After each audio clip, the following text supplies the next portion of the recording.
but we are doing it live. Dude, you got 512 total views. Look at you.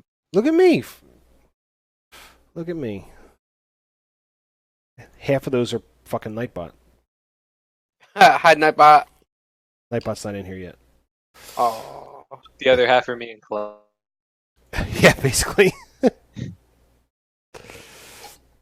And sometimes when I play with like Jackbox, we get people in there. We got to play more Jackbox.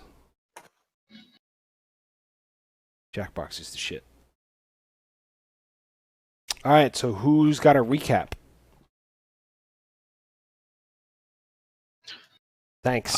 So last time on Dragon Ball Z, I got it. So we followed. We only did one session, right? We've done one. Just one. Wait, bro. Did you not play? Were you not here? It's been like a month. It's been 2 weeks because somebody, when you say, "Hey, can you play this day?" They say, "Yeah," and then we say, "Okay, well, I can't play this Tuesday. Can we play that Tuesday?" And you go, "Sure." And then things kind of go around. Following Yeah, I know because you don't understand how fucking calendars work. You dumb Polish. The other Polish kid figured it out. He figured it out, no problem. So we all met up in some town, whose name I don't remember. And You were literally in Neverwinter, one of the largest cities in Faerun. That doesn't sound right. Yeah, And then we followed the Copperbeard dude. The who? The guy. Our buddy. Who Bro. employed us all. You guys are taking fantastic notes. Well, my notes are all the way over there, and I realized I sat down Obviously. without them because my computer's not my normal spot. What's up with you people move? I gotta ask this question before we get too far going. What's up with Because you fucking crazy people moving your shit all over the place? Because I had to move my computer out of the main living room. Why? There was guests. There was guests. No. Then they either sit there or they sit somewhere else, like on the floor. Yeah. Anyway, we followed him. We followed the path that he took the day before. We found 2 dead horses, and then got attacked by a bunch of goblins. Corvair decided to check a path that he found on the side of the road, and got taken up in like a leg hold trap that dangled him. Which, when he cut himself out, he slammed himself to the ground and almost died. And then limped back to the group and been like, "There's traps down there." And instead of going up that path, we decided to go to Phandalin and deliver the cart we were supposed to deliver to Barthen's Provisions. Barthen said, "Oh, did you pass?" I forgot. Gungren Rockseeker. Gungren Rockseeker on the road, and we said, "No, he's not here." And he goes, "No." So then we said, "Well, it's night already, so maybe we should go check out that path again." And instead, so we stayed at the Stonehill Inn, where Corvair had his own room, and I do believe the other 3 shared a single room. Yes. And yet we all paid the exact same price. Yep. While in the town, Corvair made the acquaintance of Sister Garel,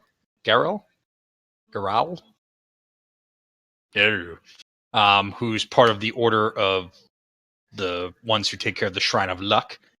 And she basically had a secondary quest that we could complete, which Corvair agreed to do in exchange for healing potions, which he distributed to some of the people in the group, who he could trust to not drink it immediately, because it's a shiny-looking liquid.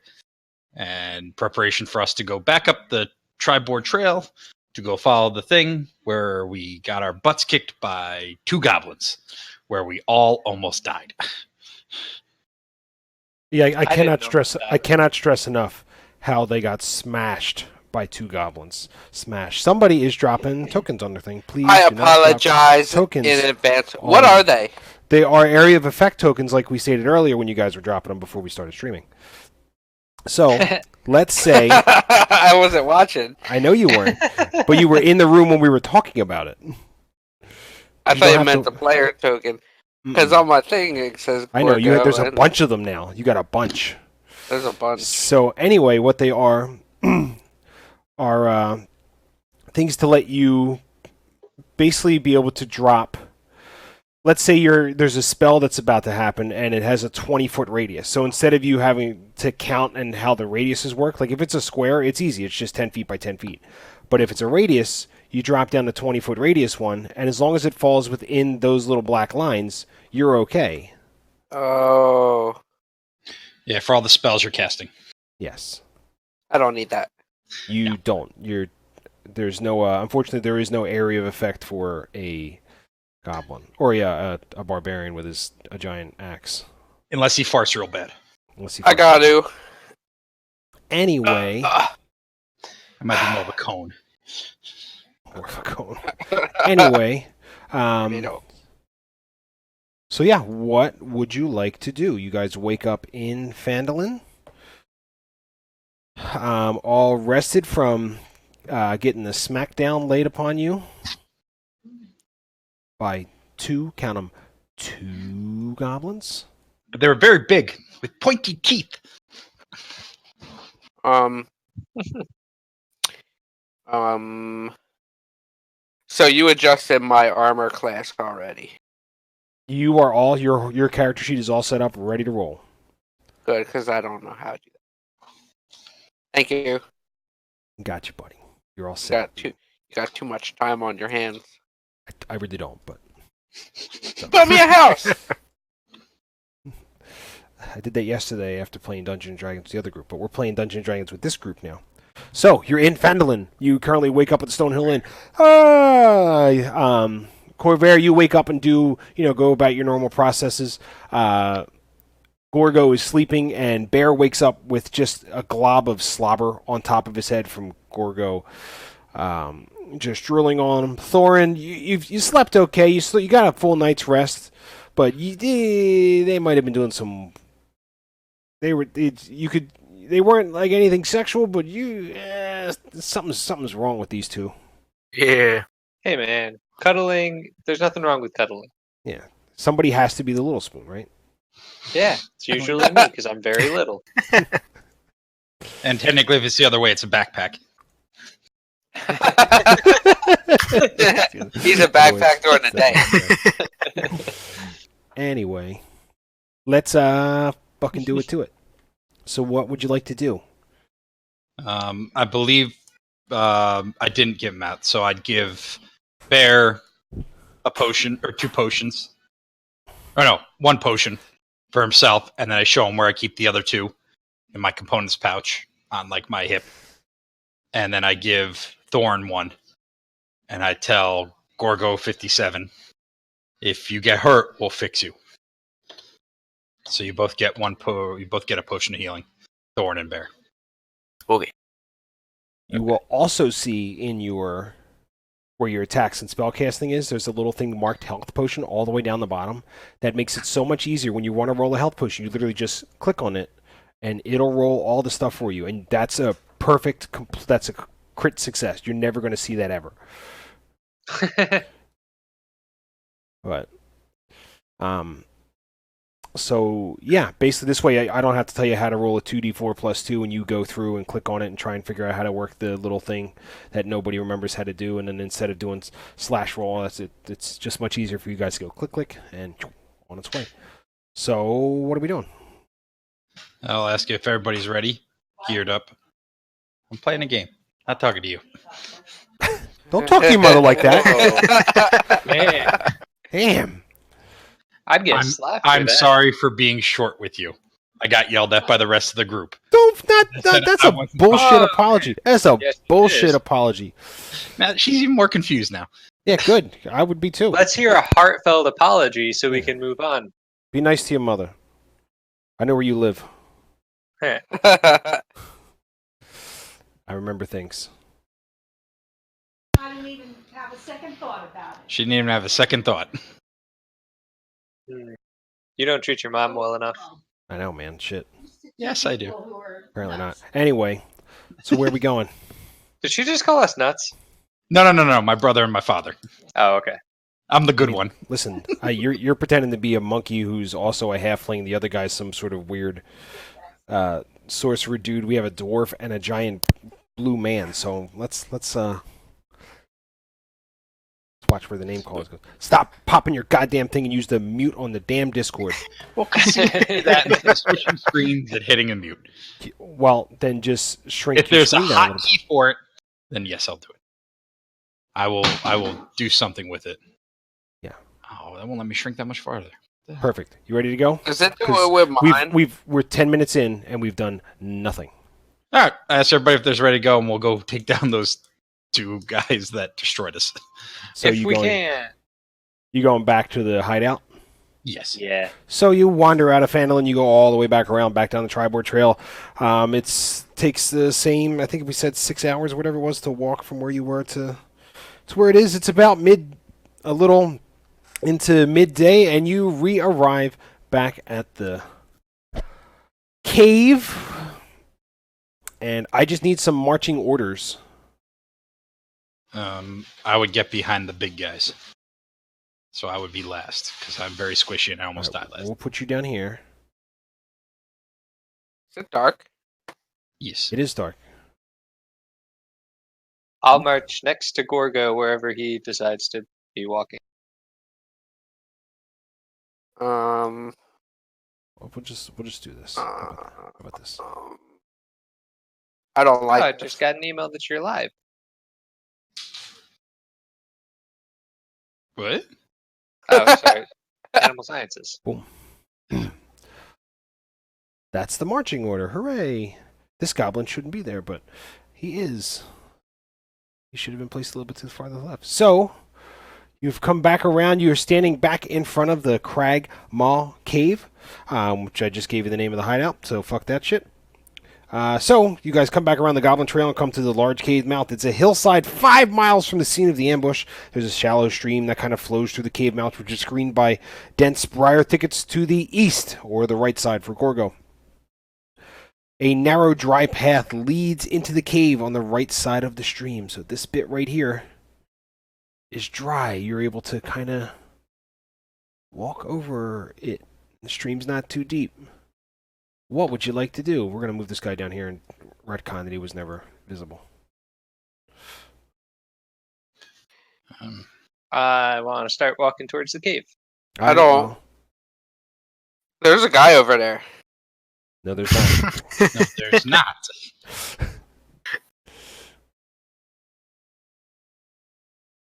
I'll turn around. Are you guys coming? Yep. I'm gonna yell. I'm gonna not yell before he walks away. I'm not gonna take any chances, and I'm gonna shoot a firebolt right there.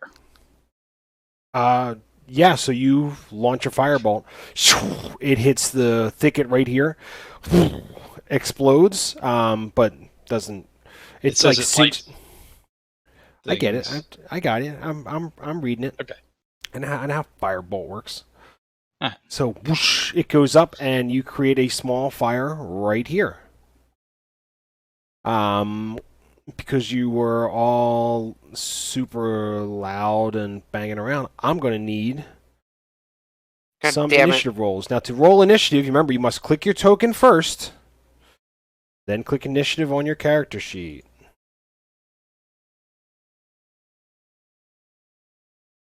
Yes. I'm the only one with the name. That's I have mine too. Yeah, you have your own. That's the way it works. Gotcha. Thorin.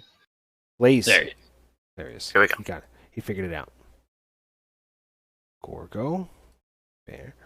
Alrighty, let's get some motherfucking battle music. Let's go. What do you got? What do you want to do there, buddy? First of all, I want to get over here by Gorgo and Bear. Alright. Moving on up to the east side. There we go.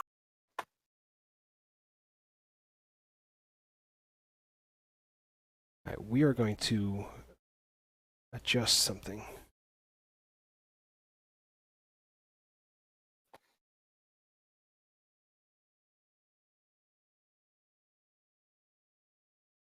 That should improve the frame rate. All right. So yeah, you kind of walk up, and you don't see anything But you do remember that there was two goblins sitting over there previously, so you assume that they have posted new goblins there.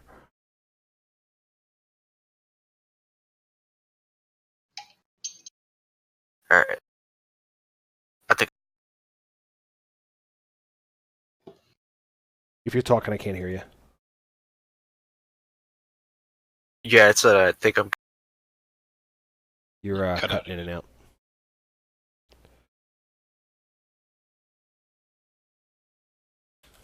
Nope. Did we just lose him? Yep. He died. Hooray! He's back. Okay. Good. You're cutting in and out, like you start. Yeah. So you might have to speak up into your microphone to get the noise gate to trip. Okay. So you've moved 2 out of your 5, I think you have, because you have 25 speed. Yeah. Yeah. You have 3 speed left. Here. So what are we doing? Can I move here? Wow. Get it. Yeah, you can move there. All right. So yeah, as you move up, you're able to see basically right where you can see the tail end of one goblin who's kind of leaned back, and you see the another goblin here who's leaned back. And as you're standing there, the one goblin who's farthest from you, this one right here, launches a arrow at you from a short bow. Jesus. What's with these rolls? That hits, so you take 7 piercing damage. Ow. Fuck. We're never gonna get out of this. Maybe if I do this. Nope. You having problems, Gorgo? Yeah, I can't see chat. Chat. Oh, in the top right corner, there's there should be these 3 little like it's dots. Well, it should be lines, not dots, but yeah. Oh. Perfect. So what are we doing, Thorin? You just got blasted with a arrow. You took 7 points of piercing damage, so you'll have to deduct it from your thing there. Okay.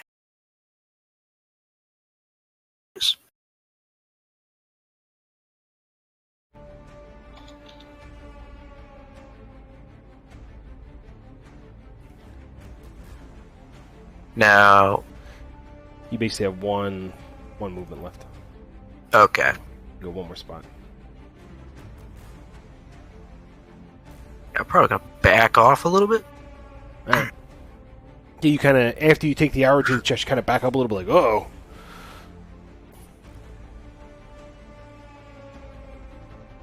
Is that it? Yep, that's it. Alrighty. It's the goblin's turn. Our first little goblin friend. I'm using the wrong tool. Runs out real quick. She says, "Ah!" And sends a short bow right at Thorin. That'll hit. That does 3 piercing damage. Oh. And he runs back and hides. Gorgo, it's your turn. Out of character. Is it half speed across water? Nope. It's not deep enough to be an issue. The rage. Alright, so you get extra grumpy. I'm gonna go 5, 10, 15, 20. As you come around the 25. corner there, the guy right here, who has his short bow up, launches it at you. And as you're such an imposing force, it launches and winds up going into the little mouth of the cave over here. And as I come around the corner, I'm coming around swinging. Alright, swing at this motherfucker. With my great axe. Great axe him. Boom, that'll hit. So yeah, you basically run up to him and come up straight up and down with your axe, just dig it straight into him, and you just see blood squirt out as he hits the ground and just dies. This guy here gives a pretty good goblin scream. Just nah! And I'm gonna move here and fart in his face. And my turn. Alright. I didn't really there. fart. It's okay, buddy. 30. Oh, they've even fixed this this little tool, and if I remember how to do it. So if you take your ruler and you drag with left click, and then you right click, and then drag up, and then right click again, you can work out your thing a little better. That's actually working now. It wasn't working for a long time. Thanks, Roll20. So I'm gonna go there, and I'm gonna shoot a firebolt at that guy. All right, let's firebolt him. You do not, unfortunately. Just as you kind of run up, Gorgo's kind of big and imposing. You form your little firebolt, shoo, launch it at him, and it just kind of misses and sails over top. Gorgo, please stop drawing. I'm practicing. Bear. Yeah. Oh, it's my turn. Alright, I'm going to pat Thorin on the shoulder and say, in this life, to earn your place, you must fight for it, and give him bardic inspiration. Okay. And then I'm going to step over next to Corvair and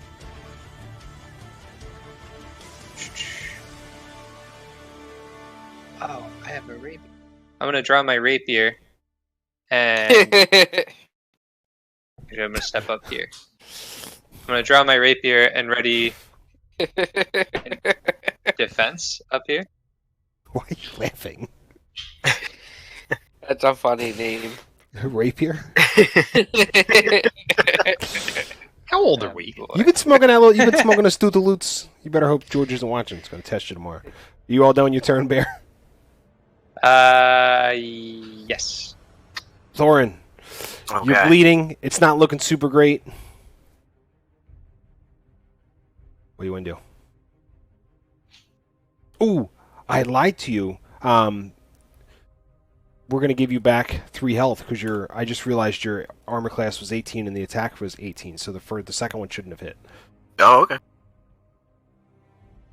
Yeah. I'm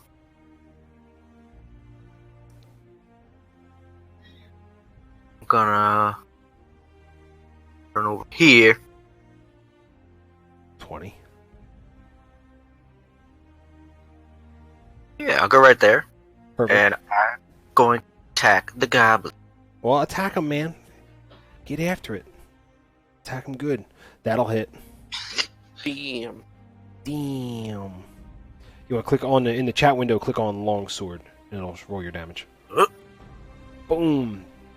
So yeah, you kind of run up to him and feeling the vengeance, you basically come across and slit the goblin's throat wide open. It just kind of goes, falls over dead. Right. Alright. It's the goblin's turn. Oh wait, no it's not, because they're dead.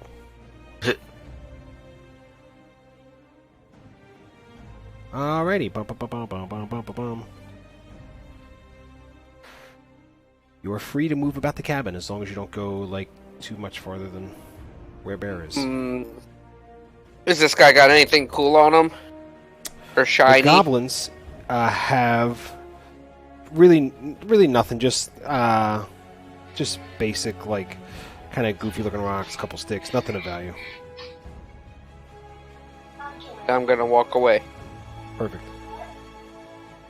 Can I check this like cave wall here? Like, is there any like openings or markings or like is there scrapes on the ground? There is nothing there that appears to give it any type of hidden area to get in, like no secret doors. Okay. Well, that's good. The only entrance is the one right here. I don't know who is.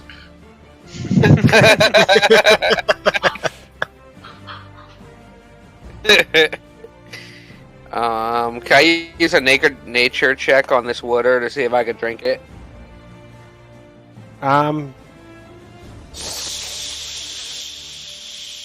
Sure. You can drink it. Okay. I'm gonna drink the water. All right, so you I see him. Wait. I see him start to bend down, and I start pissing in the water. well make so anyway. So you bend down. You drink from the water. It tastes like just kind of dirty and gritty, but it doesn't seem to upset your stomach at all. Okay. I lost my character sheet. How'd you lose your character sheet? All right, so what are we doing next? Oh, it's all the way. Shit. So we'll say we'll tell stuff to my friend Bear here. So as you just kind of go inside the cave mouth, you can kind of see that there's some uneven stone steps just to your right that kind of lead up a little tiny passage.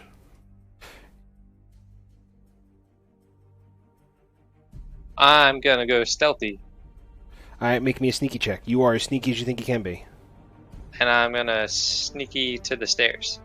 So as you sneaky up to the stairs, you can see a couple wolves. There's the cave kind of narrows, and it's a steep fissure at the far end, which is where kind of the bend is. And the sounds of rattling chains greet you as there are a few wolves who were chained up just on the inside. They appear to be pinned down by a chain with an iron rod driven into the base of the stalagmites. So as you... Hey, bud, you gotta turn your TV down. No, I saw that. That's, Change your I noise think that's his mom. that's my mom. Tell your mom, turn your mom down. So basically, as they're kind of coming around there, you see one of them go get a whiff of you, and they all turn around. They all hit the chain real hard, just boom, and they're at the end of it, just chomping, kind of growling at you. But they're not able to get to me, right? They're pretty stationary. Well, I was just talking. As of right now, they're pretty stationary. Okay. I'm gonna step back and tell the other guys, hey, there's some wolves. I like wolves.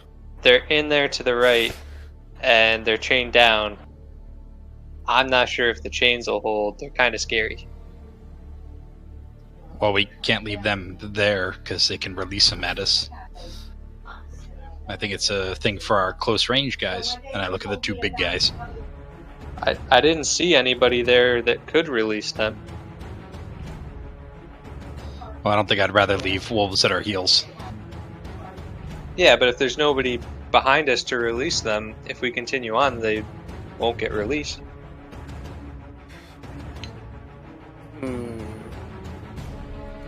What do you guys think? I want to go check it out. The wolves or the cave? The wolf. Okay. It wolves. So as we have two Gorgos! as you come around the corner, they start kind of pulling and biting and chomping at their chains. And the one up top, you hear the sound of the iron break. It snaps, and it runs straight forward at you. I need some more initiative rolls.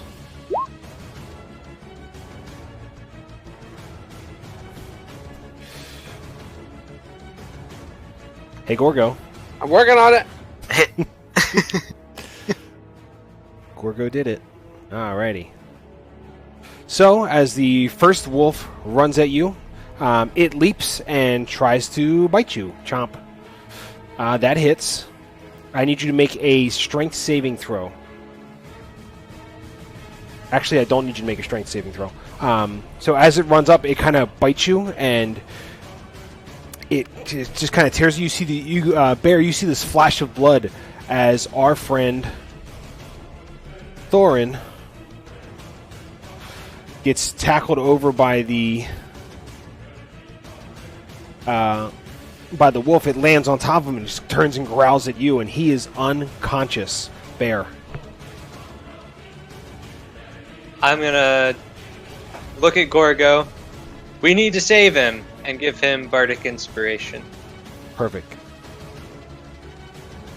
And then I'm gonna step towards the wolf and slash at it with my rapier. That'll hit. 6 times. So yeah, you make some pretty solid contact with it. You stab it straight forward, whoosh, pull it back out, whew, and it's bleeding in the process. And that'll be it for me. Alrighty. Corvair. No. Oh, I thought I was next.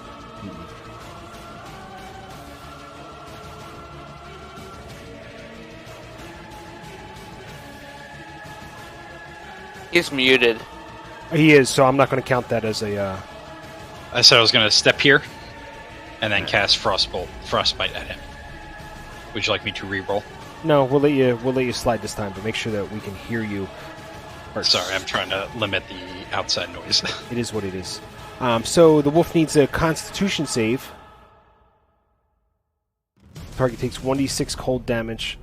And They don't have thumbs. 16. What's your DC is 14. So, numbering frost form, one creature you can see within range. The target must make a Constitution saving throw. On a failed saving throw, the target takes 1d6. So it does nothing. But it has. It doesn't say it. So yeah.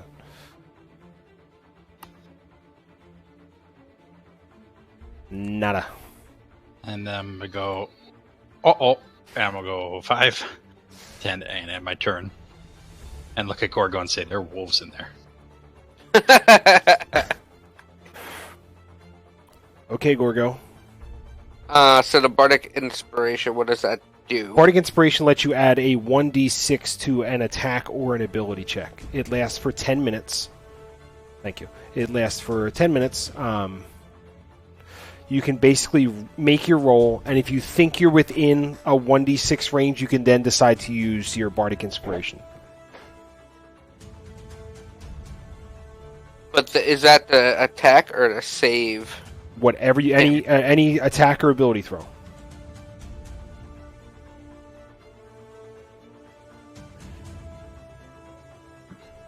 So, oops. Alright, I'm gonna run up here. 5, 10,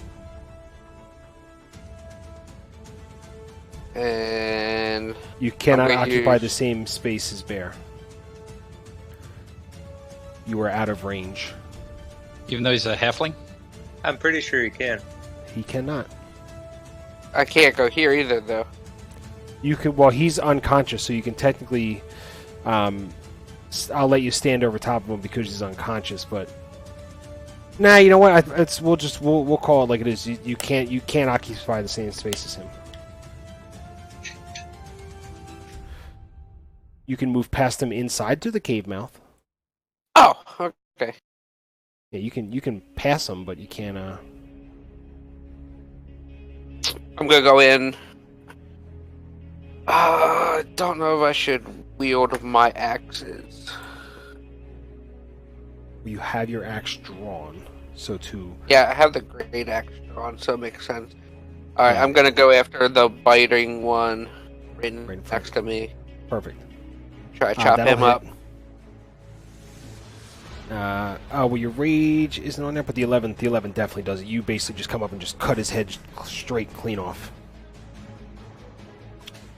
And that was my action, so I can't use Bardic Inspiration What do you want to use Bardic Inspiration yet. Can I pick him up for? No. and get him? No? No, it's basically, Bardic Inspiration lets you add a 1d6 roll to a roll that you've already done. Okay. Like to pick him up would use another action. So like let's say you rolled your great action, you rolled a 13. You're like, oh, I'm pretty sure I could hit it if I just roll a bardic inspiration and you roll a 3, and that makes it 17. Then you can hit. Yeah, 'cause I knew that wolf was injured, so I knew I could kill him pretty easily with a good roll. So I didn't want to waste it there. But I can't use it for an extra attack or nothing. Nope. I'm gonna have to just... Hang on. Ken, it's not adding to your damage either. It's just adding to... whether you hit or not. Yeah, so if you rolled like a 15, and you go, I'm pretty sure they're higher than that, I want it before Jim says, hey, it misses, you go, I want to use my Bardic Inspiration. So that way you kind of guess that you don't think you'd hit with that roll or do whatever. Yeah. It's pretty much to increase your chance that you're going to succeed on what you're trying to do, not increase what happens from that. Yes. Alright, I'm going to stand here with my axe ready. We can't ready your axe, but I got you. I got what you're saying. I'm going to stand guard here so nothing else can get to Thorin. They're going to have to go through me first. Alright, so yeah, the wolves are basically just barking and they're kind of hitting their chains pretty good. Hey, Thorin. Hi. You get to do something. Yay. In the middle section of your character sheet, there where it says hit dice, just to the right of that it says death saves.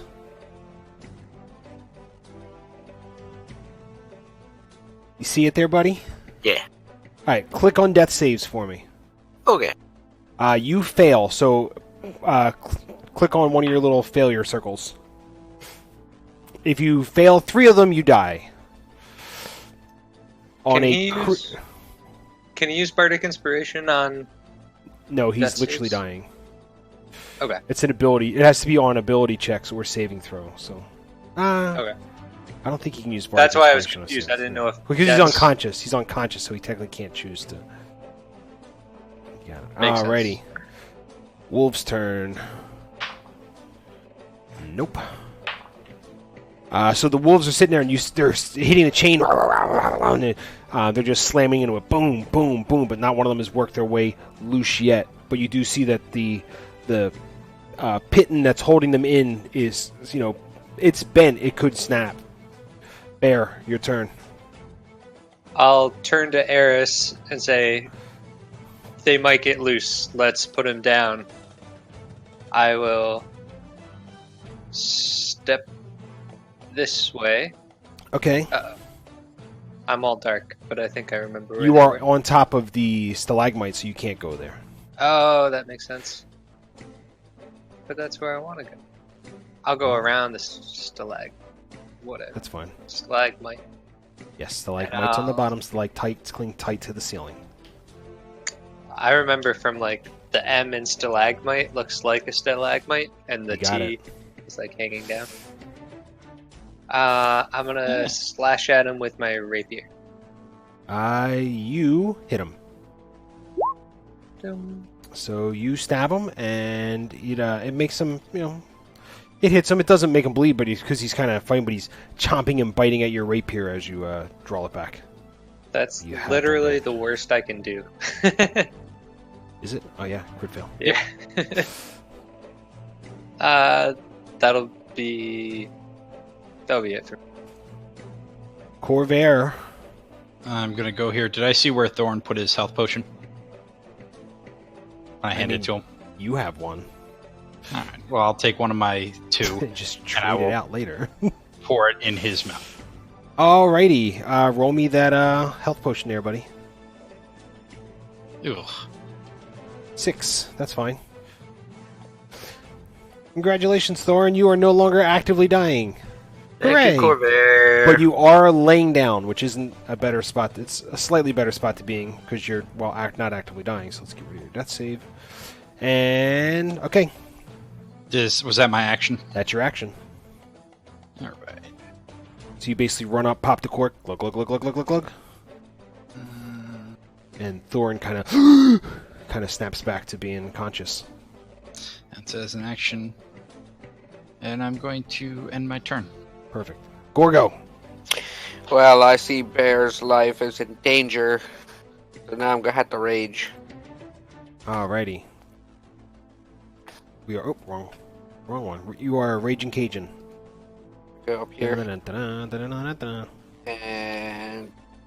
try to slice that guy. Alright, try to slice him. With great axe.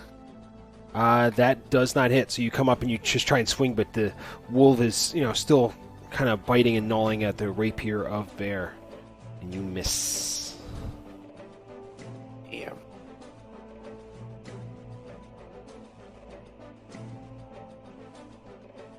Can I pick Bear up and throw him back? Negative.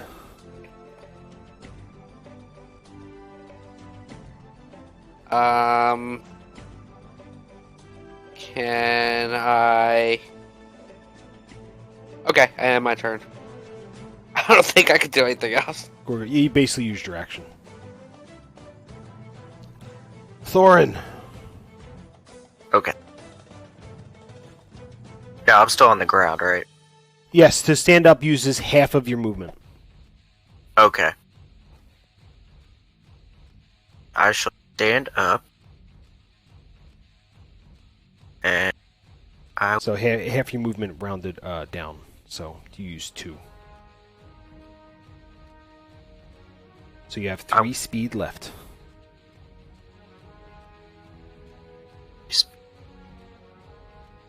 You're cutting in and out. You got to speak up a little bit. Oh, okay. Can I move here?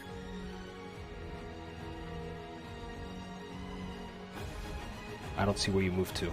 Click on it again because I didn't see it. Can I go here? Yeah. You remember how to Okay. ping? You can basically click and hold and it'll ping. Okay. So yeah, you can go there. Okay. This guy here is already been injured. The other guy is perfectly happy and trying to chomp you.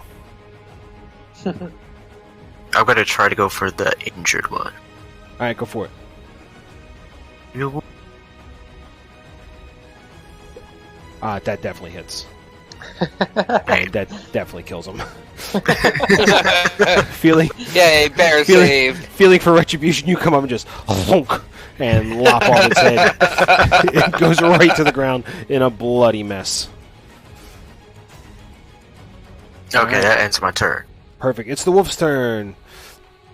The wolf, seeing you chomp at the other one, kind of hers a little bit, and then hump tries to bite you, and it doesn't. You manage to get your shield up and just kind of deflect it out of the way, and it is Bear's turn.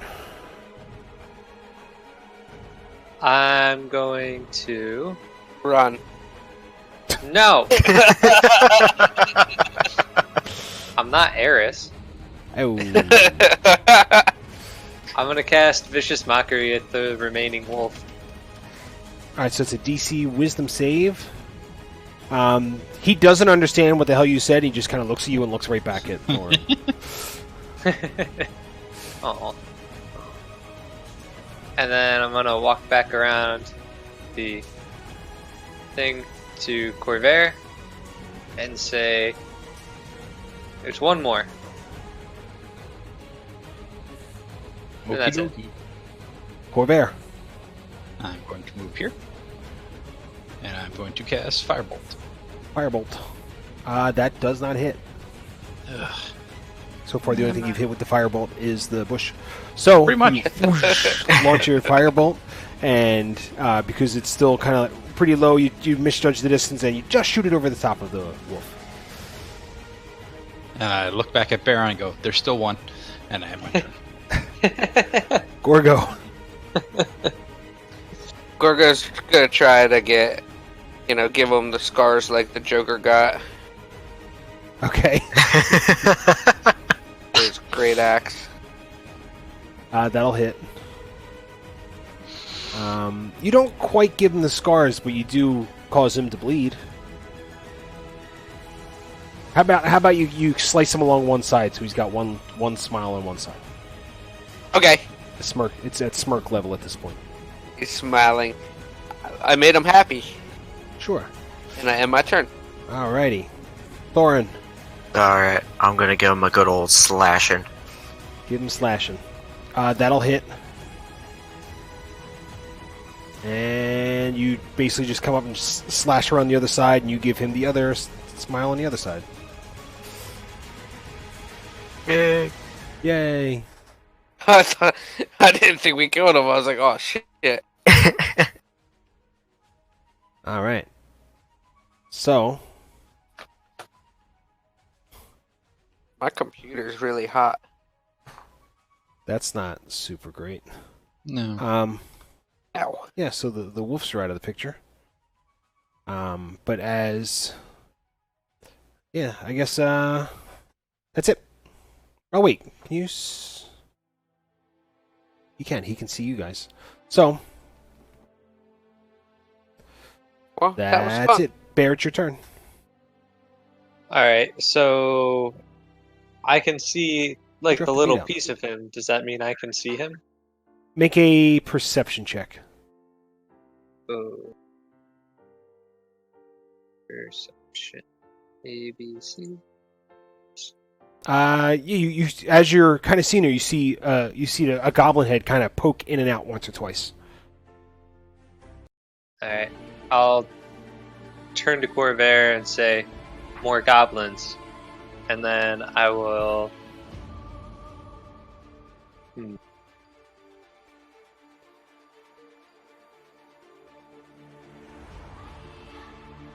I didn't think this through. Welcome to D&D. I'm gonna go stealthy. Okay. And I'm going to... I want to step back to here, but I want to, like, poke my head out so I can watch. That's fine. We can do that. Alright. And then I'm going to cast Minor Illusion and make it sound like footsteps up in here. Alright, so, yeah, you kind of... And you see the little goblin kind of poke his head out real quick, you know, and look. But he didn't see anybody, so he quick shoots back over. So you've absolutely confirmed that there is at least one goblin that you've seen there. Okay. At least one, I'll say to... I'll whisper to the guys, and that'll be it for me. Oops. Can I attack him? It's your turn. Okay. I'm gonna try and hit when he pokes his head out again. I'm gonna launch a firebolt at it. You can, but he's currently under 3/4 cover. So that's going to grant him +5, if I remember correctly, if I remember my cover rules properly. And with your track record with firebolts. Yeah, he's got 3/4 cover, so he would have +5 to his armor class. Alright, so...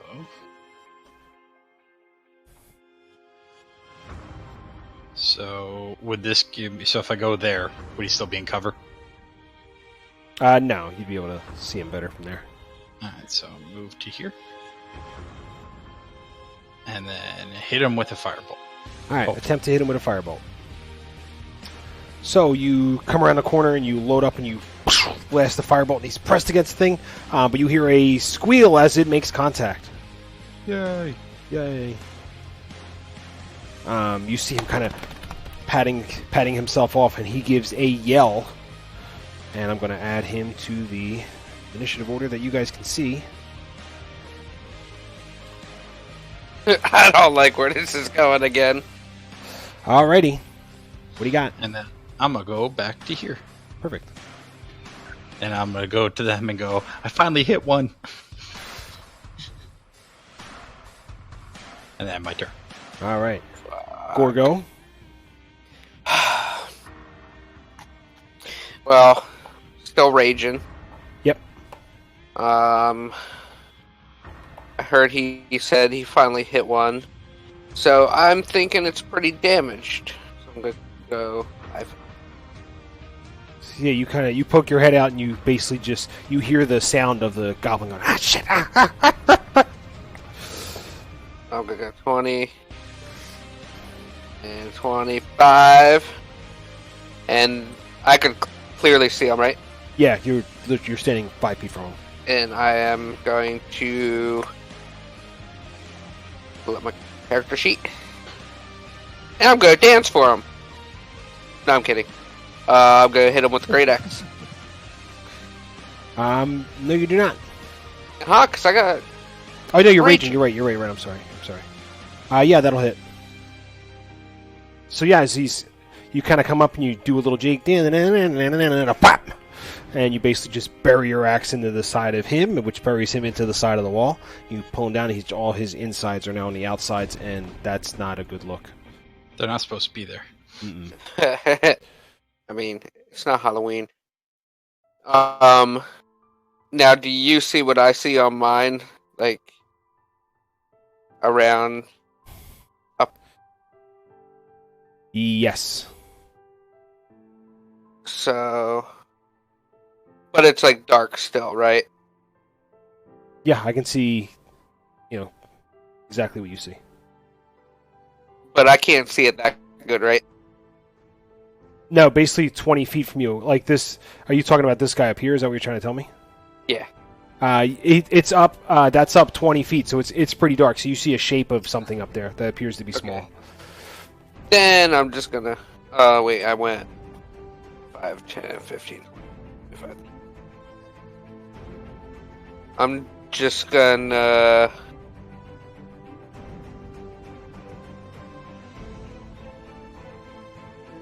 I'm gonna turn back towards these guys and say, I killed them dead. Then end my turn. All right. So while you're standing there, you see a little goblin hop up on the little bridge here and yell back, "You can't come kill me!" And he takes off. That's cool. Thorin, it's your turn. Alright.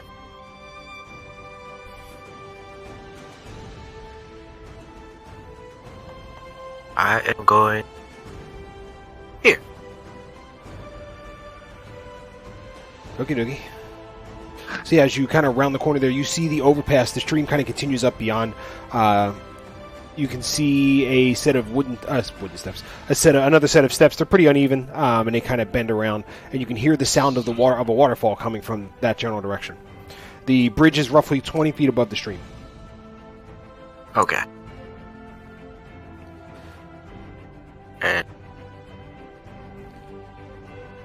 And can I see the goblin? No. Nope. Nope. From where you were, you didn't hear anything. You'd have to rely on Gorgo to tell you. Okay.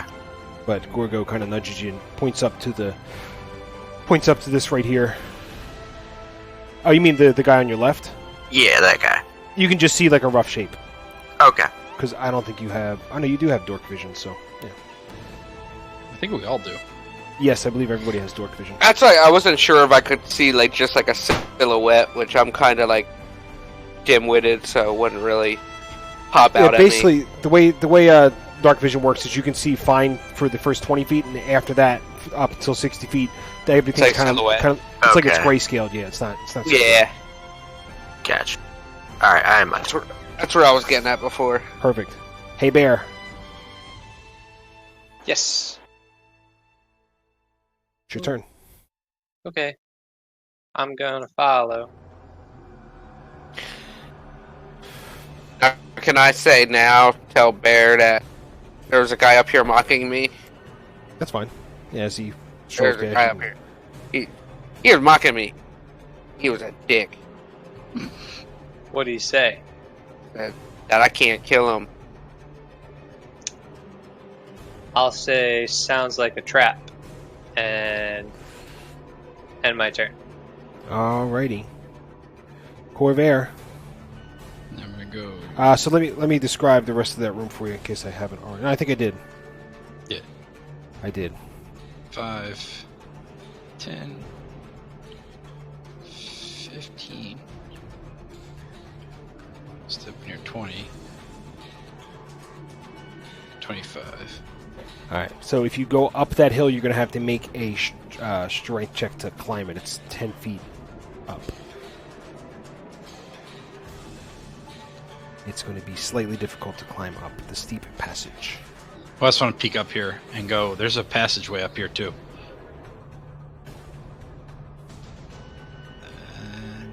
I'm going to say there was a guy over here taunting us. So did what? 5, 10, 15, 20, 25. I'll cast Minor Illusion. Okay. Right here to make it look like a big rock pile, like a cave-in. I got you. And that'll That's be fine. concentration for 1 minute. And then I'm going to take a step here and end my turn. Alrighty. Okay, Gorgo.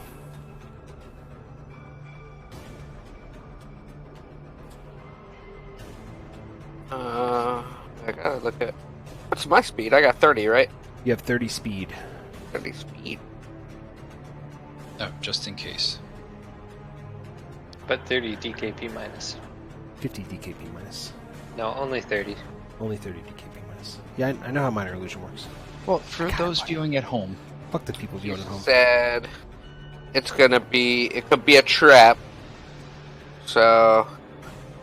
I'm gonna use my intelligence and go into a stealthy. Alright, so you're as sneaky as you think you can be. Through the water. Splish splash. That's 5. 10. No, 15. So that's technically 20. fine. No. Hold on, buddy. Hold on. Save yourself some trouble. That's 5 instead of 10. Then Yeah, you did that last round too. I know. You can move diagonally. You don't have to move just left and right and up and down. Yeah. I want to go up here. So you basically want to go as far as you can from there. Yeah. That's 5. Right. Let's keep everybody in position here. Yeah, we see it there, buddy. I get it. We got it. So yeah, that's it. Yep. Alrighty. So, Gorgo, you hear from around the corner here. You hear one of a little goblin voice. Do you understand goblin? No, I don't think so. On my thing it says No. common.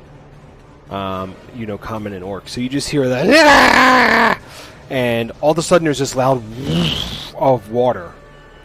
And I need you to make a strength saving throw. So that could be from the strength on the left, right? On your character sheet, okay. there's one more. Click on Yeah. that one. So yeah, as the water, a big rush of water spills through the causeway there, and you're able to grab onto a rock and hold on as it races down and pass under the bridge. Can I get Thorin? You can either make a strength saving throw to hold on, or a dexterity throw to leap to the opening here. And Bear, I need a strength saving throw.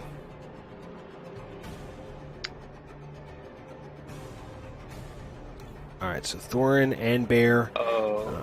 Basically, the water rushes by. Corvair, you're off to the side, and water hits you, but doesn't wash you out.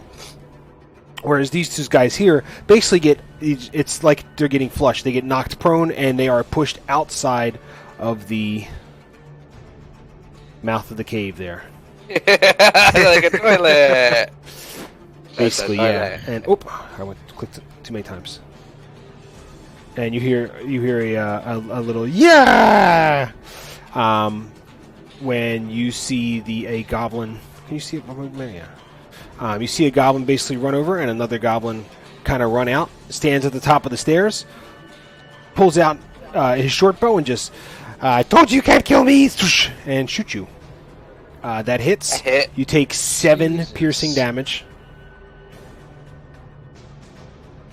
He is raging. Oh, so it's half, so it's 3.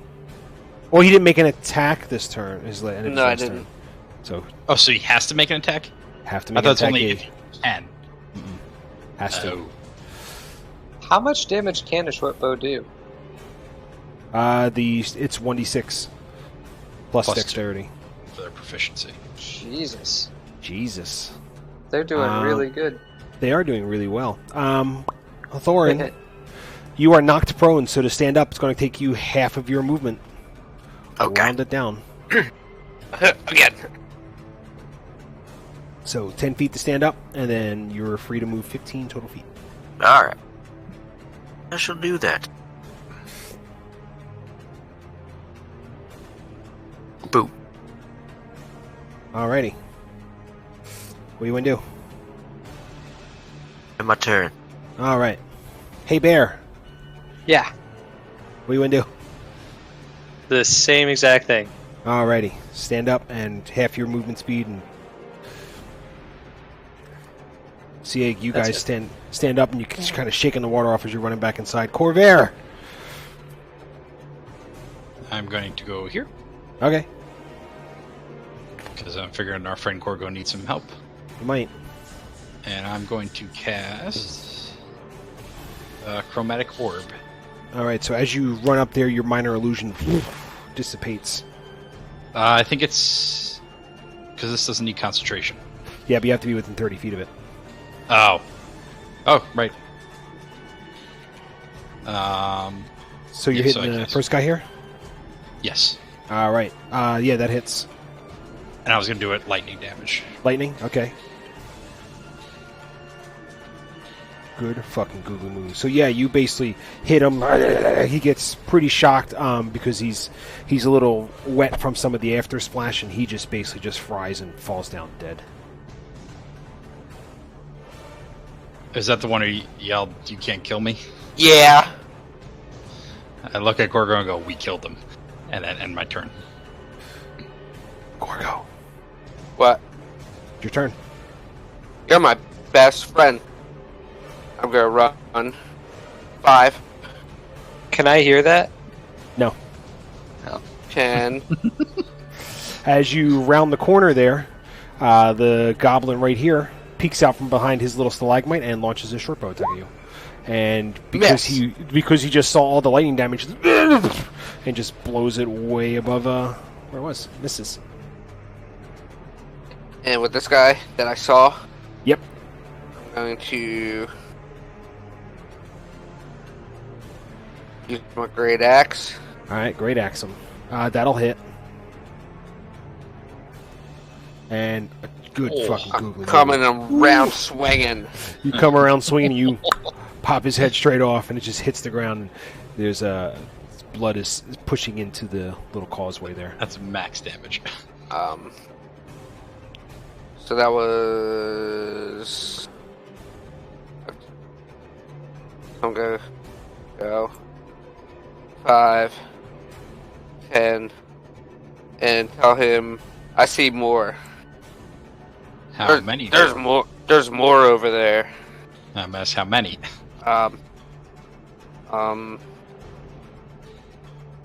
Waffles. God. Listen, he's playing his character, right? You good? I'm in my turn. Alrighty.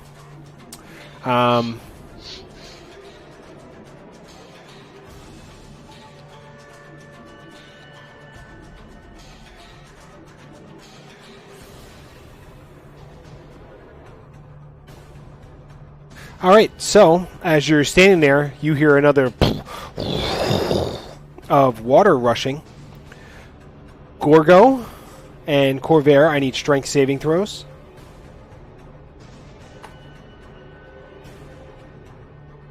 So yeah, as the water hits you, you both you manage to grab onto the side, Gorgo, and hold on. And Corvair, you're holding on. You're sliding a little bit, but you manage to keep tight. Thorin and Bear, I need dexterity saving throws.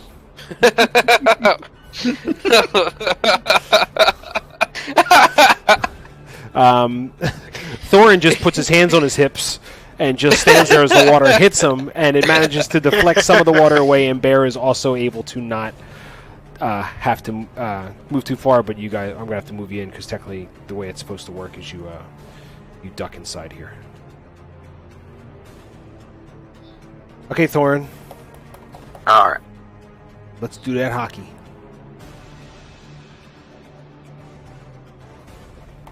Okay.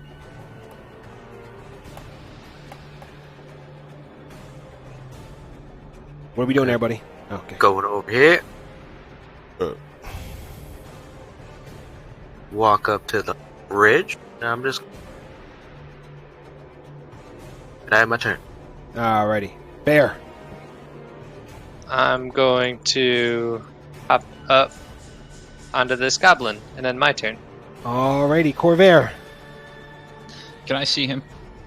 You can see, you can kind of see that there's a shape over here. Alright, so if you're trying to firebolt him, you can determine enough that it's fireboltable. I'm gonna launch a firebolt this way. Ooh, that'll hit. Yay! So yeah, you basically step back, throw the long ball, and launch it out, and it travels. It manages to go up the stairway and just miss the curve, just miss the stalagmite, and blast this guy. And you just see this big puff of fire and smoke as the creature falls to the ground. I'm gonna yell back, or I'm gonna look at Gorg and go, I hit another one. And then end my turn. All right. You want to take a peeps break? Yes. Sure. All right. Peeps break time, everybody. We will be back in a few. Remember to mute on Discord. Hey, look at you remembering. You're a good kid. You're a good kid. Mute. I forget how. Mute. If you click, there you go. You got it. Look at you, smart.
What's the story, Wishbone?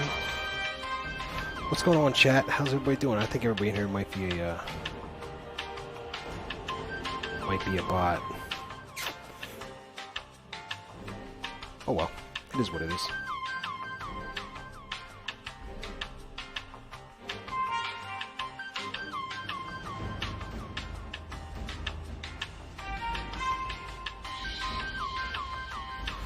Bum bum bum bum bum bum.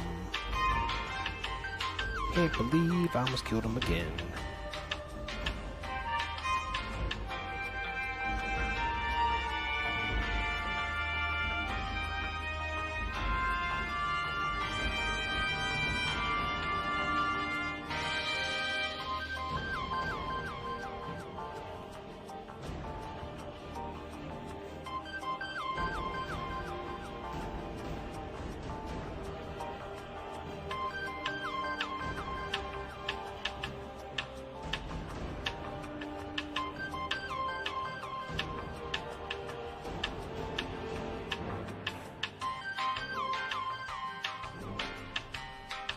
Probably should have set a limit on the peeps break. Should have said, hey, come back by like 9:22 or 9:23. Can't believe I almost killed you guys again. So fun. So close. Yeah. So close.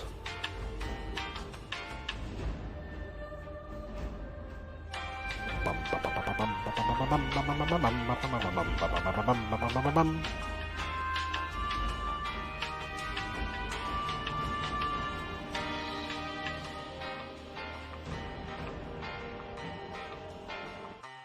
The two audio sources playing? Is that why it's doing it? Oh, there are two audio sources playing. Oh.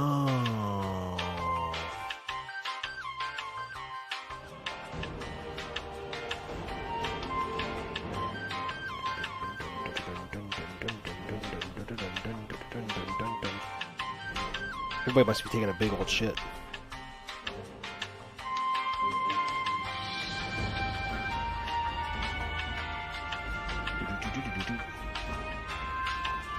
Back. Anyway, hey. Did you see the Bill O'Reilly thing? You got to be pretty specific there, buddy. I linked it on the Discord. Is it When you said we'll do it live? Yeah. Listen. Did you see the part where that I have highlighted in the little picture there that says you started in the city, in Neverwinter? I do now. Clearly, Neverwinter to Phantom. Get your life, son. Mute. We're just waiting on Thorn. And then we'll be back to the killing. Corvair, you ended your turn, right? Yes. I'll just advance into the turn. I have a question. I have an answer. How far can a half-orc throw a halfling? We will figure that out when it comes down to it, because throwing somebody, if he throws you 10 feet up in the air, when you come down, you have to take a 1d6 bludgeoning damage. What if he was to throw me up onto that bridge? That's 20 feet high, and that's a pretty decent throw. It would be a high DC. But he's 7 foot tall. That's cool. He still would have to throw you plus, 13 feet. your weight plus your pack. Fair enough. Your current weight would be, you're carrying 50 pounds worth of stuff, right? Somewhere in there? Probably. You weigh, what, like 50 pounds? So he's got to throw 100 pounds, 16 feet in the air, 15, 14 feet in the air to go up and over top of the bridge. All right, you ready? Yep. Let's fucking do it to it. We're back, nerds. Let's go, Gorgo. You've been flushed twice, but you managed to hold on. The guy that you see kind of over here is the silhouette is just laying on the ground. Can't really determine if it's dead, but it's down. I did say I hit another one. Yeah. So he said that, and I say, oh yeah, watch this. Because I remember seeing something else. I'm going to go 5, 10, 15, 20, and end my turn because it's gone. Yep. It's the goblin's turn.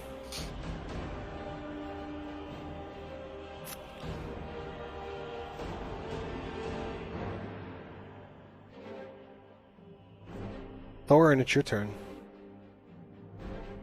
Okay.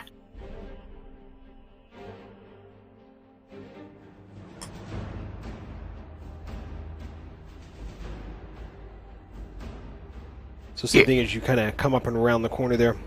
You get to the same passage that everybody else is currently in. You can see where the two... Well, you can't see because you're not all the way there. Gorgo, you can see it.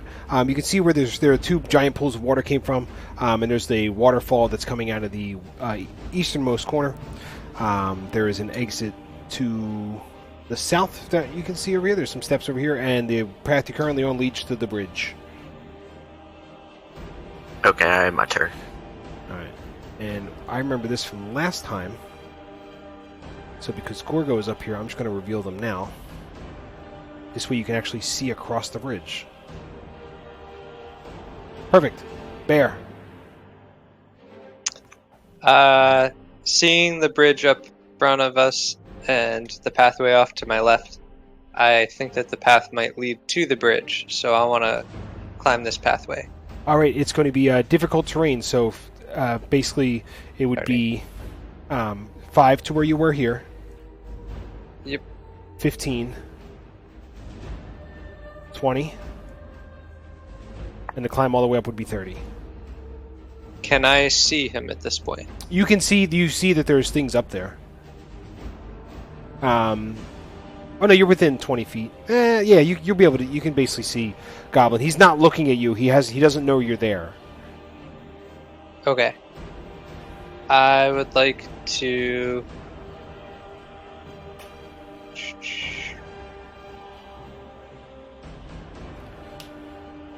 I would like to go stealthy. And ready a defense? Or no, ready an attack. In case they come down towards me. You got it. And we're going to take a quick hold break because I got to deal with a thing.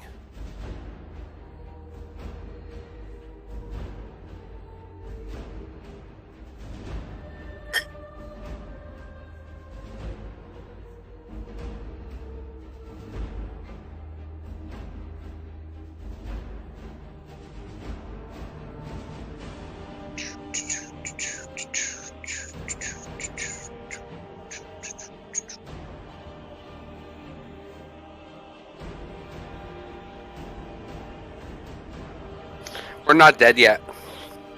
Yet. I almost died. It was Ow. close. Yes.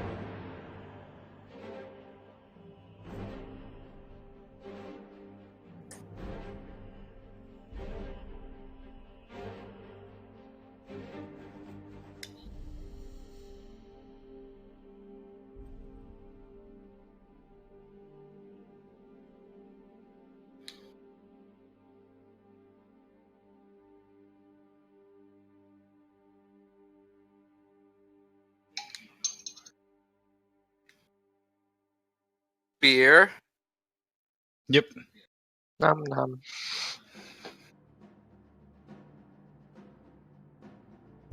Okie dokie. We are all good. So, Bear is ready in action and you've ended your turn? Oh yeah, sorry. Perfect. And Corvair, it's your turn. Alright, I'm going Stretch to this out a little bit. 15 to here. Yep.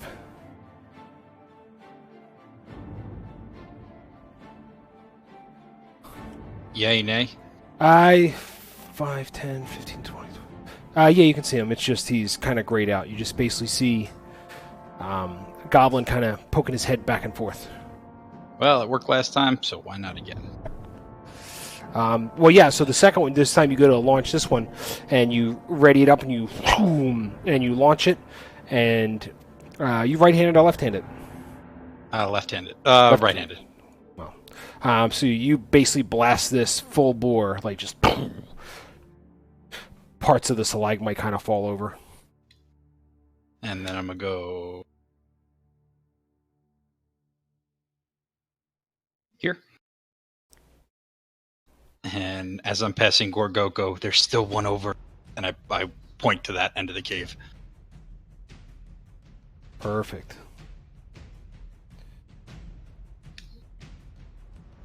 All right. Gorgo. So I gotta walk around that thing, right? It's a stalagmite, yeah, you'll have to go around it. But he just blasted it. He just blasted it, but he didn't destroy it. Right. 5, 10, 15. So yeah, as you come around the corner there, the goblin who's standing directly at the top of the stairs draws back his short bow and lets the arrow loose. And that doesn't hit. But you can clearly see that there are two goblins who are standing there. As you come around the corner there, the goblin just at the top of the stairs right here lets loose his short bow.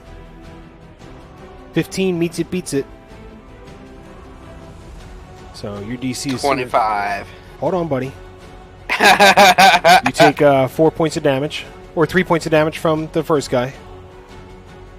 I thought meets it beats it. Yeah, so meets it, beats it. You have a 15. Your armor class is 15, so that hits. So you take 3 piercing damage from the first guy. The guy behind him here also launches a arrow at you. That also connects and deals 6 points of damage. You are currently at 0, making you currently unconscious. So I'm at 1. Oh, you can go to 1. That's right. You're at work. You can go to 1. I was at 1 anyway. Well, 3 plus 6 is 9, and you had 7 prior to that. So that kind of makes it more than 7. Oh yeah, I'm not raging, so I had to take full damage. Yep. So yeah, you're basically Corvair. You see Gorgo kind of buckle down to his knee and almost go all the way down. He kind of stands back up, but he's got 2 arrows sticking straight out of his chest. You can now continue moving. Who, me? Yep. So you can take your 25. 25 to there. You got it, buddy. I'm gonna swing at this motherfucker. He's right trying to kill me. Right below you. Yeah, that'll hit. So yeah, you kind of come across and you slash him, and it opens up a big cut in his chest, and it's bleeding pretty good, but he doesn't go down. And my turn. And your turn. It's the goblin's turn. The guy you just slashed throws his short bow onto the ground, same with the one directly next to him, and he pulls out a little scimitar. The guy who you first stabbed swings the scimitar at you.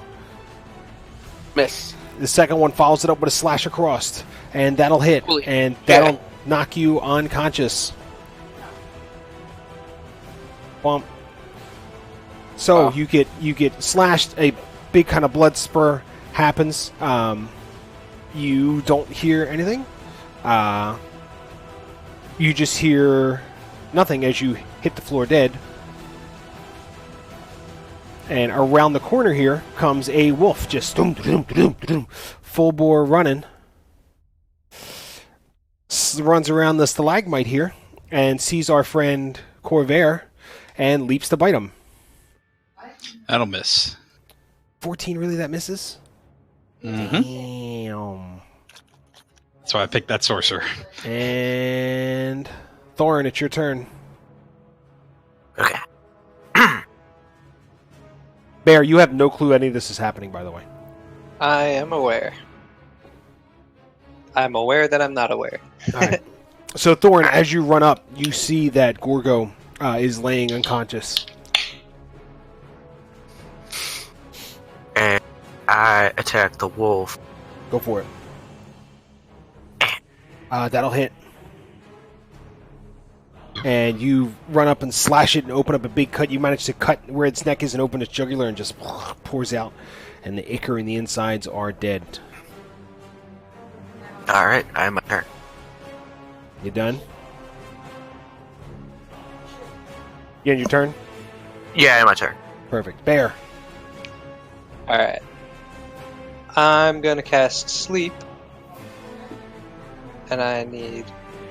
Alright, how do you do the...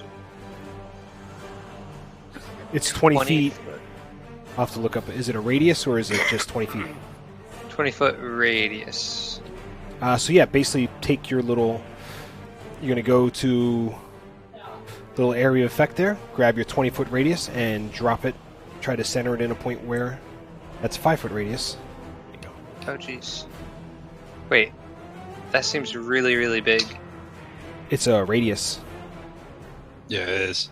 Within 20 feet of a point you choose. So would that would be 20 around feet it. radius. Yeah. Then that would be a 10-foot radius. Oh, yeah. Yeah. So we'll get rid of that one, and we'll drop that one over there. Oop, that's cone. Bump. Okay. That looks good. That looks good. So, sleep, 30. Alright, so I'm going to get rid of your radii.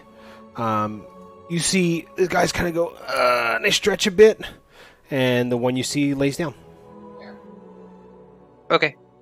I'm gonna sneaky sneak up around to the right. So, I assume that's 10? Yep, And as you... Let's move this kind of over here. Are you the only one without dark vision? Probably. Yes, you're the only one without dark vision. So yeah, as you come up, you see another goblin who's laying down and sleeping. Okay. I'm going to continue on. Perfect. 20, 25. Alrighty. That'll be it for my turn. Perfect. Let's zip you back over here. Hey, Corvair. I'm gonna go 5. So I saw Gorgo fall down. You see Gorgo lying on the ground bleeding with 2 arrows jammed in him. I'm going to cast Sleep as well. Okay. From here. Well, drop your radius down, everybody. 10-foot radius. Yep. So I'm gonna do it so there. Radius is technically there. That's fine. We'll knock that off and.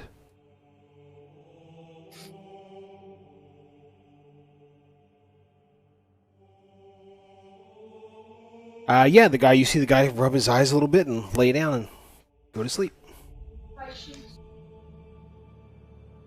And then I'm going to step here. Okay. Here. Yep. And then look back at Thorn and hold up 3 fingers. Okay. And then the sleepy thing. 3 fingers. So then I do the shh. And then I have my turn. Alrighty. Hey, Gorgo. I gotta roll. In the middle of your character sheet, there's a thing marked death saves. You want to click on the words death saves for me? That is a failure. Check one of your failure bubbles. Hey, it's red. It is red. Oh, the other ones are red too. Oh, the success ones? Yes. Yeah. Alrighty.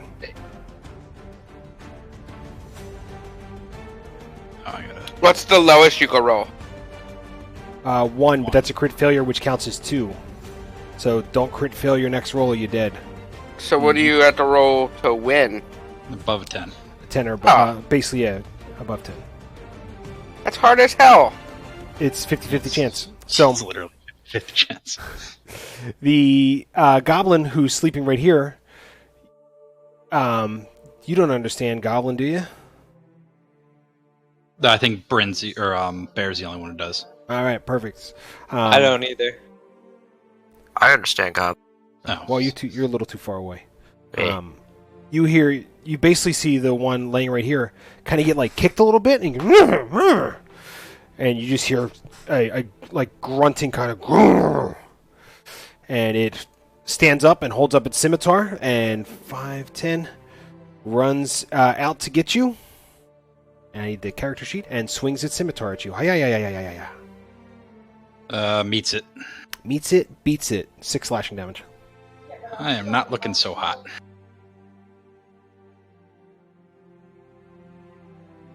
All right. So you take your damage there. Those other 2 guys are sleeping.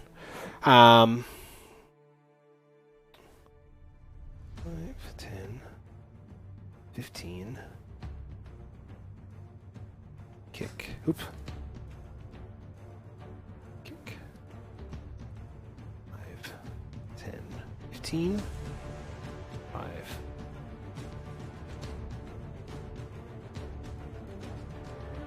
Alrighty. So, behind you, Bear, you hear a goblin shout at you and squeal. And as you're rounding the corner, you hear an arrow wrap around the side of the thing there. 5, 10, 15. And you also hear a second one wrap around the side, potentially. Yep. You hear 2 arrows come from this general direction. Okay. Go back over here. Thorin? Okay, I'm going to go here. I'm going attack. Attack. You So really yeah. saw me? They really did see you. But I was sneaking. You were. But you're not. I thought I was sneaky. Yeah. Anyway, I gotta find out their. I got too many fucking character sheets open. Your attack does not hit, so you run up and try to take a slash, but this goblin seems a little more nimble than the other one, manages to deflect it with its poorly built scimitar.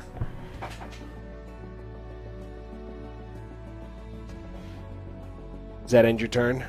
Yeah, that is my turn. Alrighty. Bear. Yeah. Let's get you back over here. I gotta keep moving. I got so many things going on.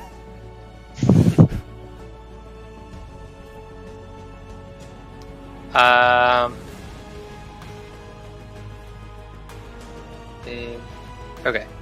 I will use Vicious Mockery on the first guy here. Well, the guy you can see. Yeah. That is a wisdom saving throw. He does not pass. What is your insult?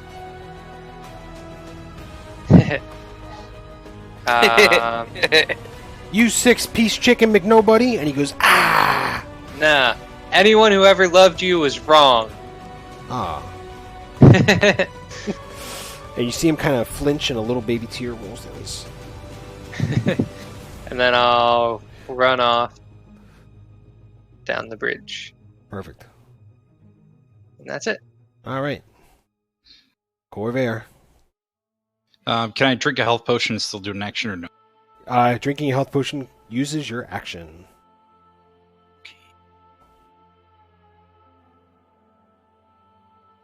I'm going to drink the remaining health potion.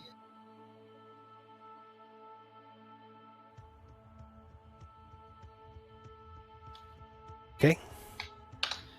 And then I'm going to try to intimidate by speaking in Draconic, saying, "How dare you," to the goblin in front of me. You yell at it in Draconic, but it doesn't understand it. So. Yeah, that's an angry language. Yes, but it's no.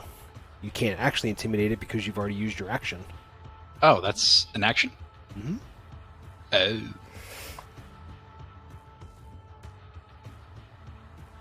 Alright, then I guess oh. I'm going to go here. Oh, nope, never mind, that's an action as well. You have movement. Yeah, but I'm gonna go here, and I'm gonna go here, and then end my turn. Perfect. Hey, Gorgo. That's 2 death saves, buddy.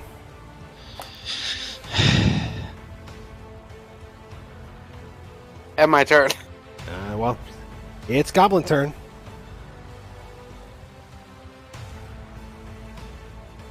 Five, 10.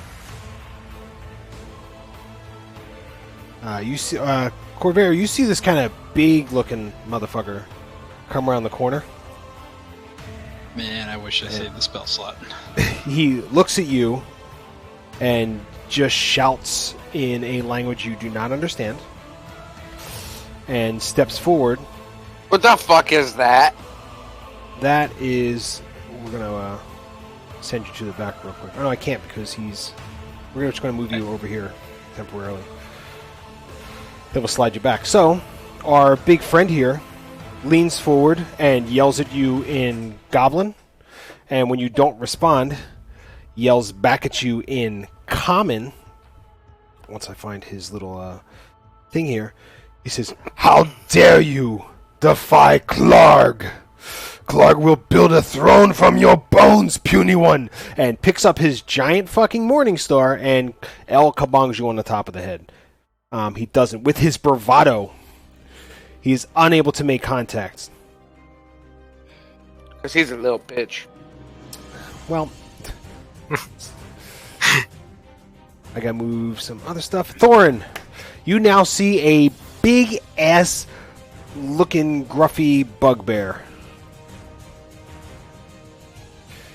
Okay. He looks mucho important. He's under Gorgo. He's currently standing over top of Gorgo, so... Okay. Oh, I forgot this guy's alive. Damn. Oh, well. Lucky. Yeah. We'll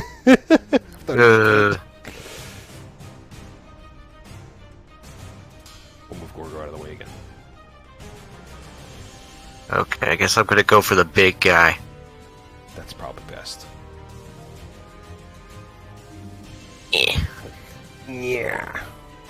Oh, what happened to his character sheet? Hold on, buddy. I'll let you know if you got to roll damage or not. That does not hit. Okay. So yeah, you kind of swipe at him, and he just kind of gets out of the way, uses his Morning Star to kind of deflect your blow. Man, I really wish I saved the spell slot. Mm-hmm. Alright. Oh, I'll use my sorcerer points. Oh, no. Oh, no, you don't have those yet. Alrighty, you all done? Yeah. Hey, Bear. I'm gonna go. Stop. Go back to wherever you came from. Okay. Because I'm going to assume our friend Thorin has forgotten he has Bardic Inspiration. Pretty sure he did. I didn't know if I was allowed to remind. Technically, yeah, I forgot. Yeah, because he's new. We'll help him out a little bit. So we'll basically you've rolled a 14. On your swing, you just barely missed them. Would you like to add your Bardic Inspiration to it? Yes. Alright, so remember how to roll dice? In your basically in the left-hand side of your screen there is right above the question mark. If you basically just kind of mouse over where it says D6 and click on D6. 2. That brings it up to a 16. So in your swing, as it manages to block, he hits it with the Morning Star, but it knocks it just out of the way, and you drag it across, and you deal 9 points of damage. And you give him a little cut.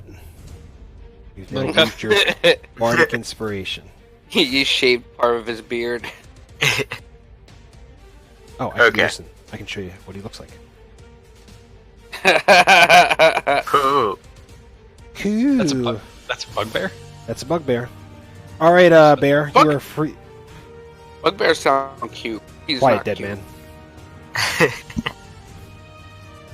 Dear God. Oh. So now I can run down the hallway? Yes. Okay. I get to here. Perfect. But I Don't can't. forget about a dash action. That lets you double your movement speed and get another 30 feet. But you won't be able to attack. Ah, fuck.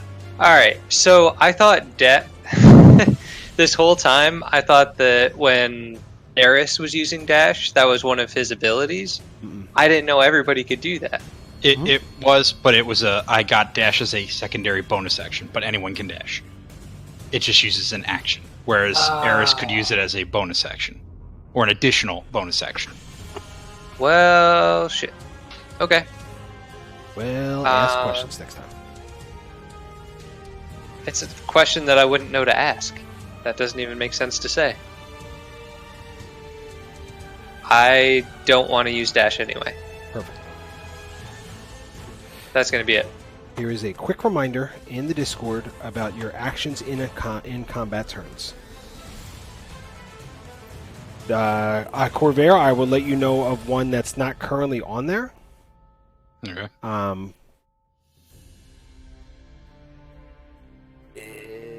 Well, you could technically, because this guy's asleep, you could make a medicine check on our friend Gorgo. It will use your action. But if you succeed of a 10, the DC is 10, so 10 or higher, you would be able to stabilize him, so he would no longer have to make death saving throws. I also have a healer's kit. If you have a healer's kit, then you don't have to make the DC throw. You just go up and go, whap, and he becomes stabilized. Still unconscious, still laying on the ground, not doing nothing, but stabilized. Okay. It's my turn? Yep. Yeah, I'm going to do that. All right. So you're wasting your moves. What? I don't know. You're unconscious. Quiet, you. Oh, let's bring this back over here. Everybody's over here now. What are we doing? I used the healer's kit on him. Okay, well, you're 10 feet from him. You need to be within 5 feet. No, he's technically right there. And I stated you could stand here because the guy is sleeping. Yeah, but Gorgo's here. Oh, yeah, you're right. So, that's fine. So Gorgo, you no longer have to make death saves. Congratulations. And I'm going to end my turn and look small. Alrighty. Hey, Gorgo. What? Nothing. I can do stuff. No, you cannot. You are unconscious. Can I roll a hit dice? No, you're unconscious. Can I... Nope, you're unconscious. Can I make a roll with Bardic Inspiration? You're unconscious. Other thing, you have wolves make rolls and they don't have thumbs. So, don't anger him because he can kill you again still. Oh, well, yeah, and you're laying prone and against the melee attack. That's an attack with advantage, so it's basically an automatic hit, and it's an automatic crit. I know, it might not be. That's 3rd edition rules. Might just be an attack with advantage. Yeah, so. But you're unconscious, right? So, hold on 1 second. Let's double read this. Creatures incapacitated can't move, speak, or be unaware are unaware of their surroundings. Creature drops when it's holding and falls prone. The creature automatically fails strength and dex saving throws. Attack against the creature have advantage. Any attack that hits the creature is a critical as long as it's within 5 feet. So yeah, he could smush you good. And when he hits you with a critical, that's 2 death saves. Alrighty, so our big question. Oh wait, point of order. Wait. Go ahead. Corvair first. Nope, not you. Shush, woman. Corvair first. When I medical stabilize him, does he go to 0 hit points, or is he still? He's already at 0 hit points. He just no longer has to make death saving throws. Well, I mean, did the damage over still continue in negative? No, there's no negatives in D&D. Oh, I thought if you got negative your hit points, you're dead. No, you have to get over what your maximum hit points would be. So, like, if you had 25 hit points and you got blasted and the 0, and then that went past your maximum hit points into the quote negatives, that automatically kills you. Oh, okay. I got you. Gorgo? Can I erase my failures? Yes. Yeah. Okay. So, end my turn. So, our goblin friend standing in front of Thorin takes a slash at him with his scimitar. Uh-oh. And that deals 9 damage. Thorin takes you see a big from Thorin as he falls unconscious. Our bugbear friend begins to laugh and turns to Corvair and says, "Any last words, puny man?" Prestidigitation. Then I nod. You nod? Well, I say prestidigitation in common, and then nod. And he just looks at you like, alright, well, could have reasoned with him. I'm leaving it open so you can reason with him. Oh, he speaks common, right? That's what I'm getting at. Copy. I go, Clark Leader Cragmaul, we did not mean to hurt all your friends. We are sorry. Please let us leave. That's what we do. Can you make a persuasion check? Against his insight, which I think is a wisdom? Yeah. Yeah, so... No. He's not persuaded by you. And he says, "They were weak like you," and with the Morning Star. Because you managed to distract him just long enough, he brings it down and he misses. This guy has been damaged before, right? Him? No. Okay. Just our big friend here. Goody. Hey, Thorin. Yeah. Let me get that death saving throw, buddy. Hell yeah. 10. Yeah. That's a failure. No, it's not. You said 10 above. No, above 10. Yeah. We changed the rules. No. You can't say anything anyways. You're unconscious. Hey, Bear. Hey. You see your friend Thorin bleeding on the ground, not looking super hot. I haven't seen Bear in like a half hour. Away. It's only been like 5 minutes. Yeah. Oh. Not even, because combat takes 6 seconds per turn, so less than 2 minutes. Yeah. Anyway, I'm going to follow the trail of bodies in this direction. And see all these dudes. So I'm going to run up and stab at this guy. Okie dokie. That'll hit.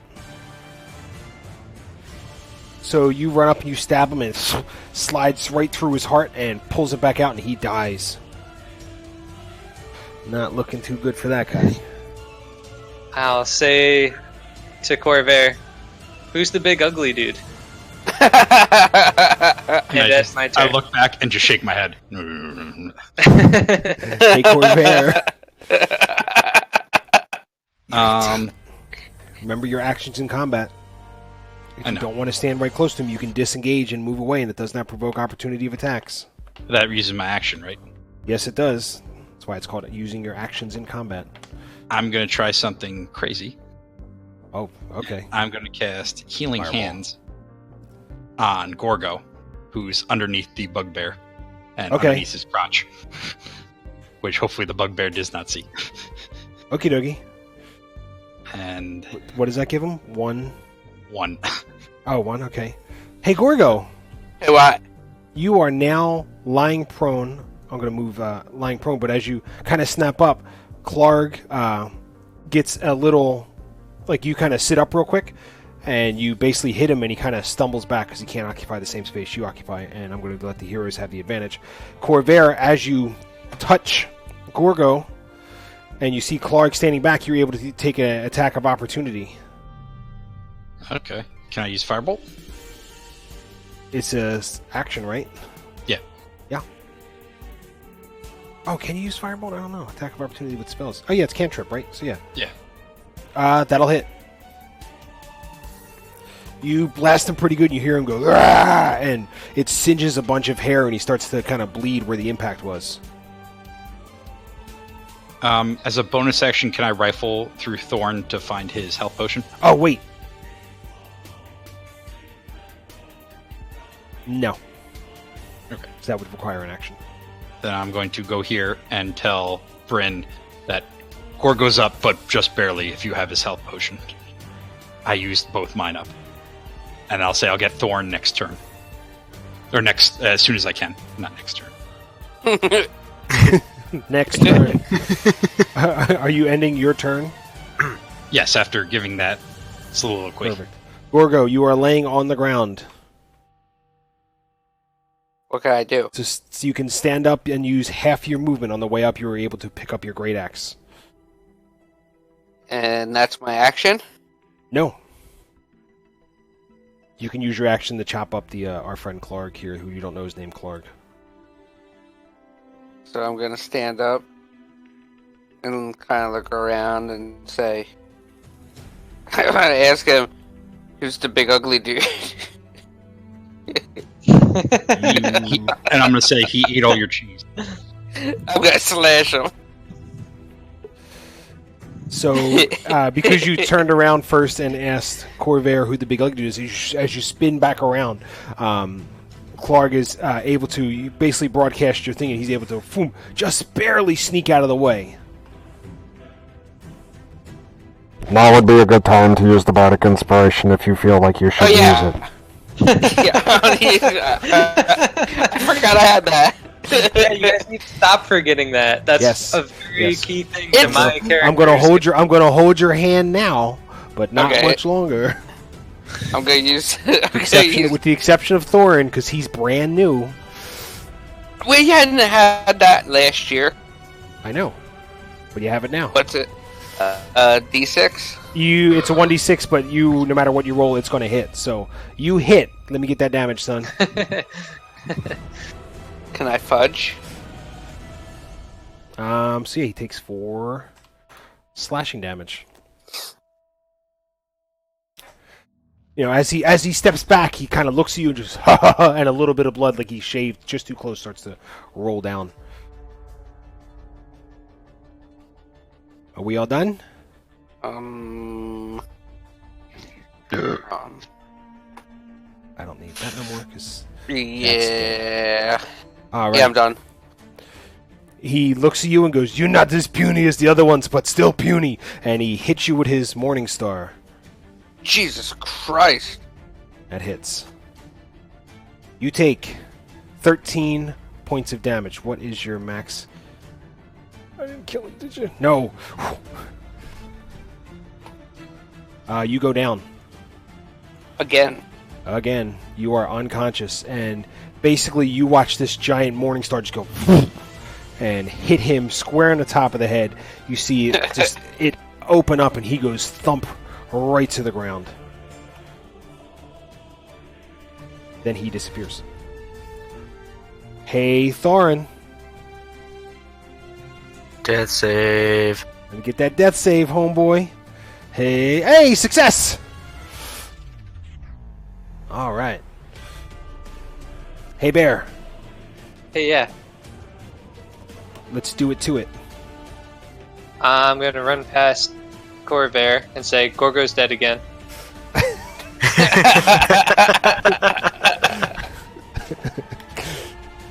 And I don't... Can I see our dude? He is currently behind a giant stalagmite, so he's basically under 3/4 cover. So he'd have +5 to his AC. Okay. How does that work for spells, though? If you can see him and it doesn't require a ranged attack, if you can see him, you can hit him. Okay, so if I was to use Dissonant Whispers... Yeah, as long as it doesn't have to make an attack roll, as long as it's like if you can see him, then you can hit him. Okay. Alright, I'm gonna use that. Alright, we need that Wisdom saving throw. Is it half damage on a save, or? Yes. Yeah. Half damage and doesn't have to go running away like a little bitch. Perfect. So yeah, as you, what do you say to him with your Dissonant Whisper? I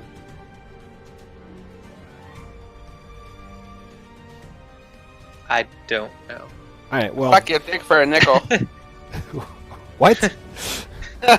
You're gonna get me kicked off of Twitch. So you basically, I don't know if you got a point or not. I don't know the spell offhand, but you do the little Dissonant Whisper. It makes the little music and stuff goes by, and you see him kind of grab his head and he shakes and he falls out of sight. You can't see him. I'm going to... I'll end my turn there. Perfect. Corvair. I'm going to rifle through where I saw Thorin put his health potion and give him the health potion. That's fine. Roll me that health potion thing. Oh.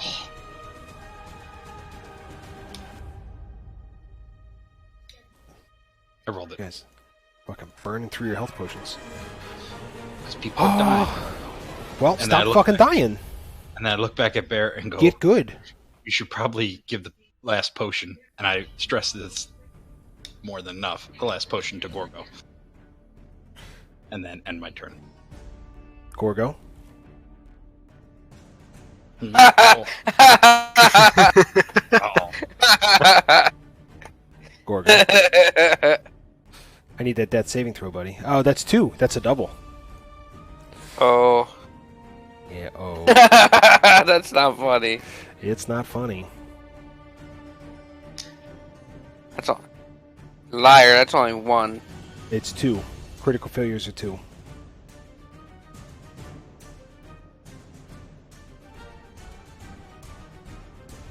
Hey, Thorin. Yeah. You are laying on the ground. You just woke up, and if you want to stand up, you're more than welcome to stand up, and you're able to grab your shield and your sword as you stand up. Yes, I'll get up. Perfect. These two blokes are making big sleeps. Okay.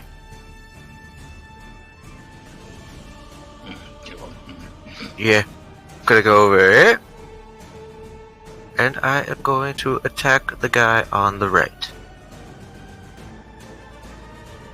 They're considered unconscious. So that's an attack with advantage. Let me read this right here. Yeah, so That should hit no matter what. It's in 3rd edition. This was a coup de grace move. You basically stood over and just went and killed it. Yeah. But that's not how it is in 5th edition. So you stand over top of him, and you basically just, because he's not moving, you get real smart about it, and you go to cut him, and ping, and you just miss, and you basically take out off a bunch of its hair. Oh. Okay. And everybody else laughs. Yeah, I don't, because I'm dead. You're dead, correct. And Bear. Corver's horrified.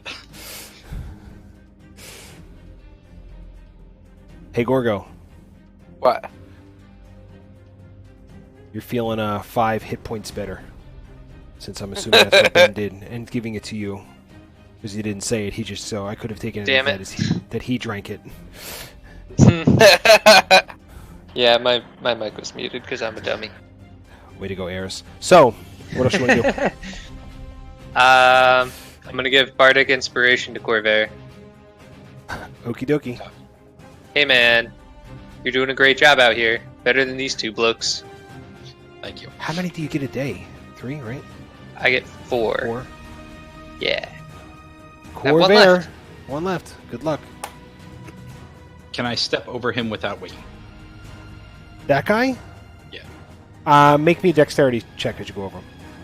Well, I'm not. If there's a chance I couldn't just easily walk over him, I gotta do it. No.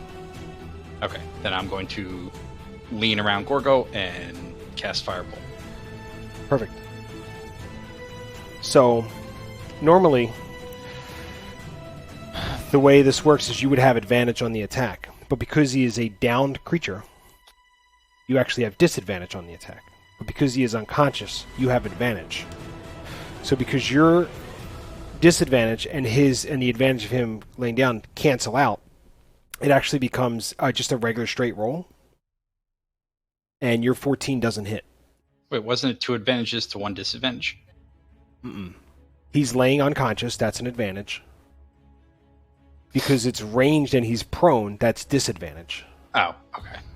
So it equals out. So you try to hit this guy. I would like to use my Bardic Inspiration. Okay, you don't have to roll because it'll hit. And it's an automatic crit. So you basically just, you just, and you watch the dust kind of settle because you go, how did I miss it? And you just see the side of his head just kind of roll forward a little bit, and he's aspired. Then I'm going to go 5, 10, 15, 20. Alright, so now that you're standing in this room and it's not a fucking crazy shit show up in here, there are sacks and crates of looted provisions are piled up along the south end of the large cave. To the west, the forest slopes toward a narrow descent into the darkness. This bit right here, Gorgo. The larger portion to the north is where you came through, and there's a natural set of stone steps with the thing. In the middle of the cavern is a large coal of fire that is smoldering. So I did 20 here.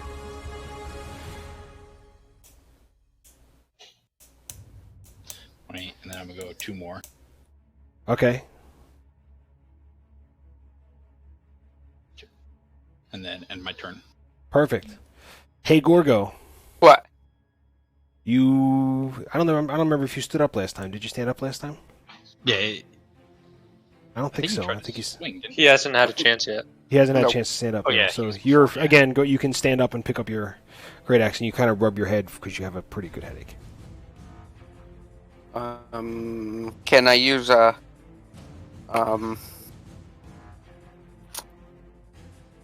you're going to say hit dice, no. Why? Because you have to take a rest to do that. Oh.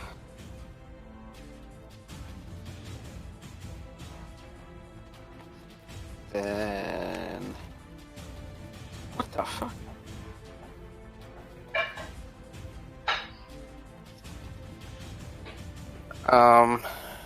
I don't know what to do.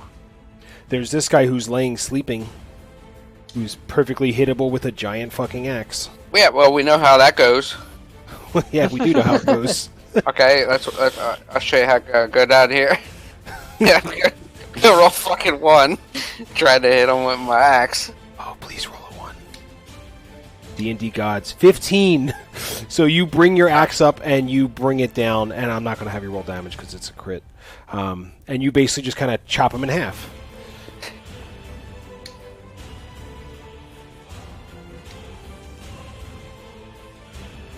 What else would you like to do there, Gorgo? I'm gonna go over here and look for some bandages or something. Do I see anything that could help me?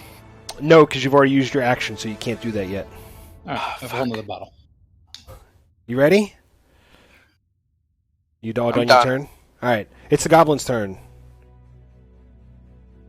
And bum bum bum bum bum bum bum bum bum. You did it! You beat the goblins in this localized area.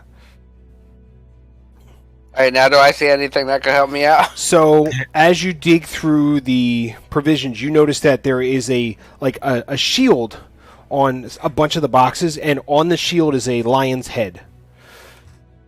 So I will type this in the loot channel. Is Lionel back? Maybe, who knows? So are we free to move about the cabin? You are free to move about the cabin. I'm just looking for something to make my headache go away. Hold on one second, buddy. I'm getting there. Okay.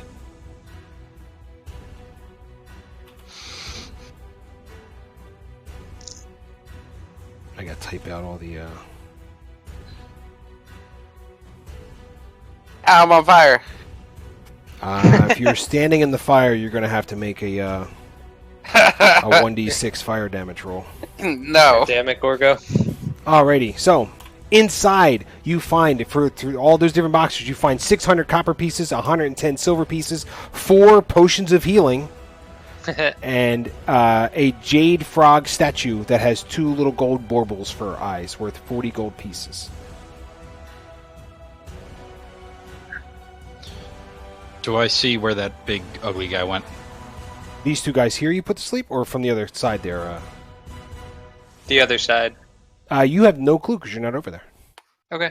I just didn't know if that was gonna... Coming here, That's do I see spoilers, guns? bro. I'm working on it. Okay. It's a weird... They block off certain things so you can't see them. I got you. Straight away, Yeah, because but- when we were here, we couldn't see up. Yep. So yeah, you are now able to see down into the area with the little wolves and stuff, and at the bottom of the pit, you just see the bugbear just kind of hunched down, just brr. Okay. I'm coming back here. Oh, he's It's dead? approximately... It's 20 feet down that I'm going to embankment. say that crawl guy is dead. The crawl... Clark. Clark leader Krog Maul. Tribe. I'm gonna go Just Bear. assume Where his were you? fucking- Oh, I was exploring. Do you find So, anything? yeah, there's some more goblins. I probably should have mentioned that earlier. They, that would have been essential information a couple minutes ago. yeah, I put them to sleep, but they might be coming this way. They were trying to shoot me with bows. Okay. Oh wait, I didn't put them to sleep because they were trying to shoot me with bows. There's a lot of them.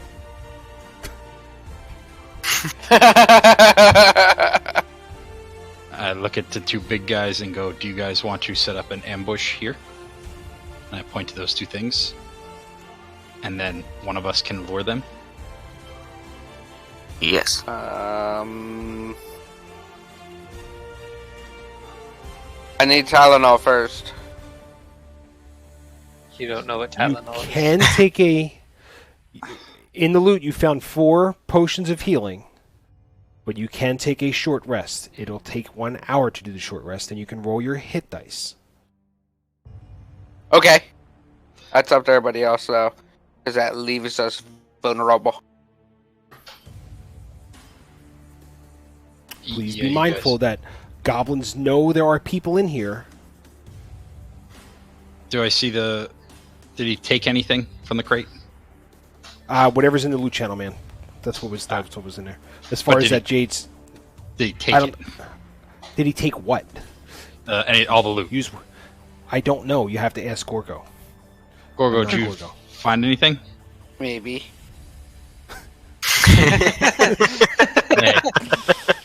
May I see what you found? Yeah. So you find 600 copper pieces, 110 silver pieces, 4 potions of healing, and a jade sprog statuette with gold baubles for eyes worth approximately 40 gold pieces. And then I look at Bear and I go, "There's 4 health potions. I'll take one." And I'll go, "Do you think we should give one to Thorn and Gorgo?" Well, they keep dying, so yeah, probably. You still have yours on you, right? Or no, you gave it to Gorgo? No, I gave it to Gorgo. Right. You are all out. So I'll give one to Gorgo, say, "Drink this," and I'll give one You to ain't Thorn. giving me shit, I got everything. Okay, well, Technically, that's true. He is in possession of it. I go, "Gorgo, may I have those small vials to make you feel better?" Yeah. Take a boo-boo juice. Take the 4. I will give one to Gorgo, one to Bear to keep, and one to Thorn to drink. And I will take the other. Seeing that I've had to revive you guys about 4 times so far. How do I do it? On your character sheet, where you make your attacks, down the bottom there's one thing called health potion. Just click on that. Perfect. You did nope. Well, I don't know why it adds your but 5. I got 10. You got 8. I got 10 because I got a rage. Nope. 10 that counts. I can make you make a high-end Constitution save and say it's poison too. So if you want to, we can play games. I'm gonna win. I have all the rules. Plus 8. What's 5 plus 8, buddy? 13. Perfect. I did. You could You do did it. plus. You could do plus 8, and it adds it for you. Look at you. Hey, Thorin, you gained 5. Yep. You should be at 11. All right. So, what do you want to do? Do you want to go over to the other side of the thing, or do you want to call it right here? I want to go. It'll probably take to like 11 to get done the stuff on the other side. Gotcha. I'm good with whichever. I don't care. I'm either way. All right. Party on, Wayne. I'll go. I'll lead. Well, I was gonna I'll say, lead. I'm gonna cast. I was gonna cast Minor Illusion. I was gonna say, Bear, we should set up a trap here, and I go, make it look like you're yelling at them. And I go, does anyone know how to speak Goblin? Nope. I do. And then I'll ask Thorin how to say, like, you guys are like spineless, like, wusses in Goblin. You dirty poo-poo heads. And I'm gonna tell Bear, get to the back, because you're a ranged guy. I'm not a ranged guy. Oh, well then you can stand up here, but I'm gonna run past you. And I'm gonna do a yell from You don't even know where they are. up here with Minor Illusion, basically yelling out, like if someone's yelling through a megaphone, what he said. Nah, I'll just go get him. And I'm gonna run off. Okay. Then I'm going to go back here. Okie dokie. Okay. And now, since I know that they were shooting at me from just around that corner, I'm gonna cast Minor Illusion. And hang on.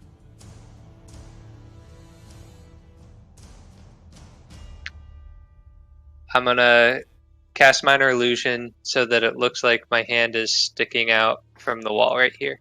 Okay. That's fine. And I'll listen for movement. You hear nothing.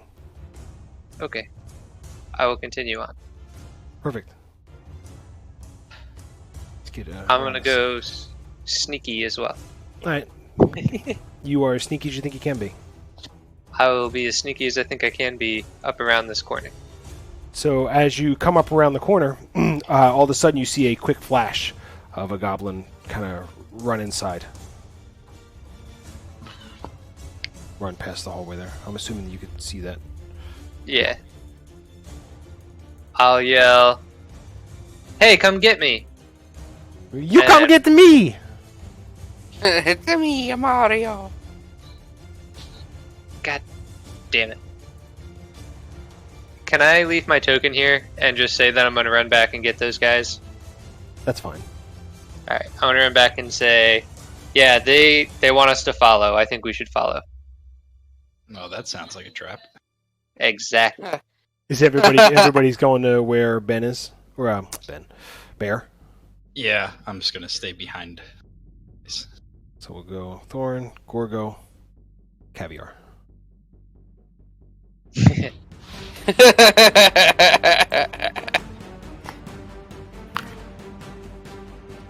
So yeah, right, you guys have go ahead. They're right up there around the corner. Listen. Hey, come get me!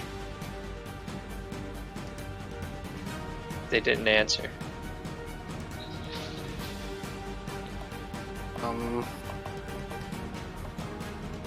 Maybe they left. Let's go. Okay. Scroll. So yeah, basically we'll put you right there. You can have everybody else line up right behind our friend Bear. In whatever order you want. As you're standing there, you see all these goblins have short bows just drawn, pointing right at Bear. Well, apparently nobody else sees it, just Bear. You're the only one that sees this. Okay. And you can see one guy. Congratulations. There's one goblin, and you're all too afraid of one goblin. So, you come through, and there's this big, kind of larger goblin. Like, if the other guys are like 4 foot tall, he's like 5 foot, 6 foot tall. He's big. He grabs this humanoid who's kind of tied to this rock, and you see him bend down and start to kind of unwork the rope. And he kind of grabs him and holds him, and he's leaning him over the edge. And he says, "You step in, step in." He's talking to me. Well, he can see you.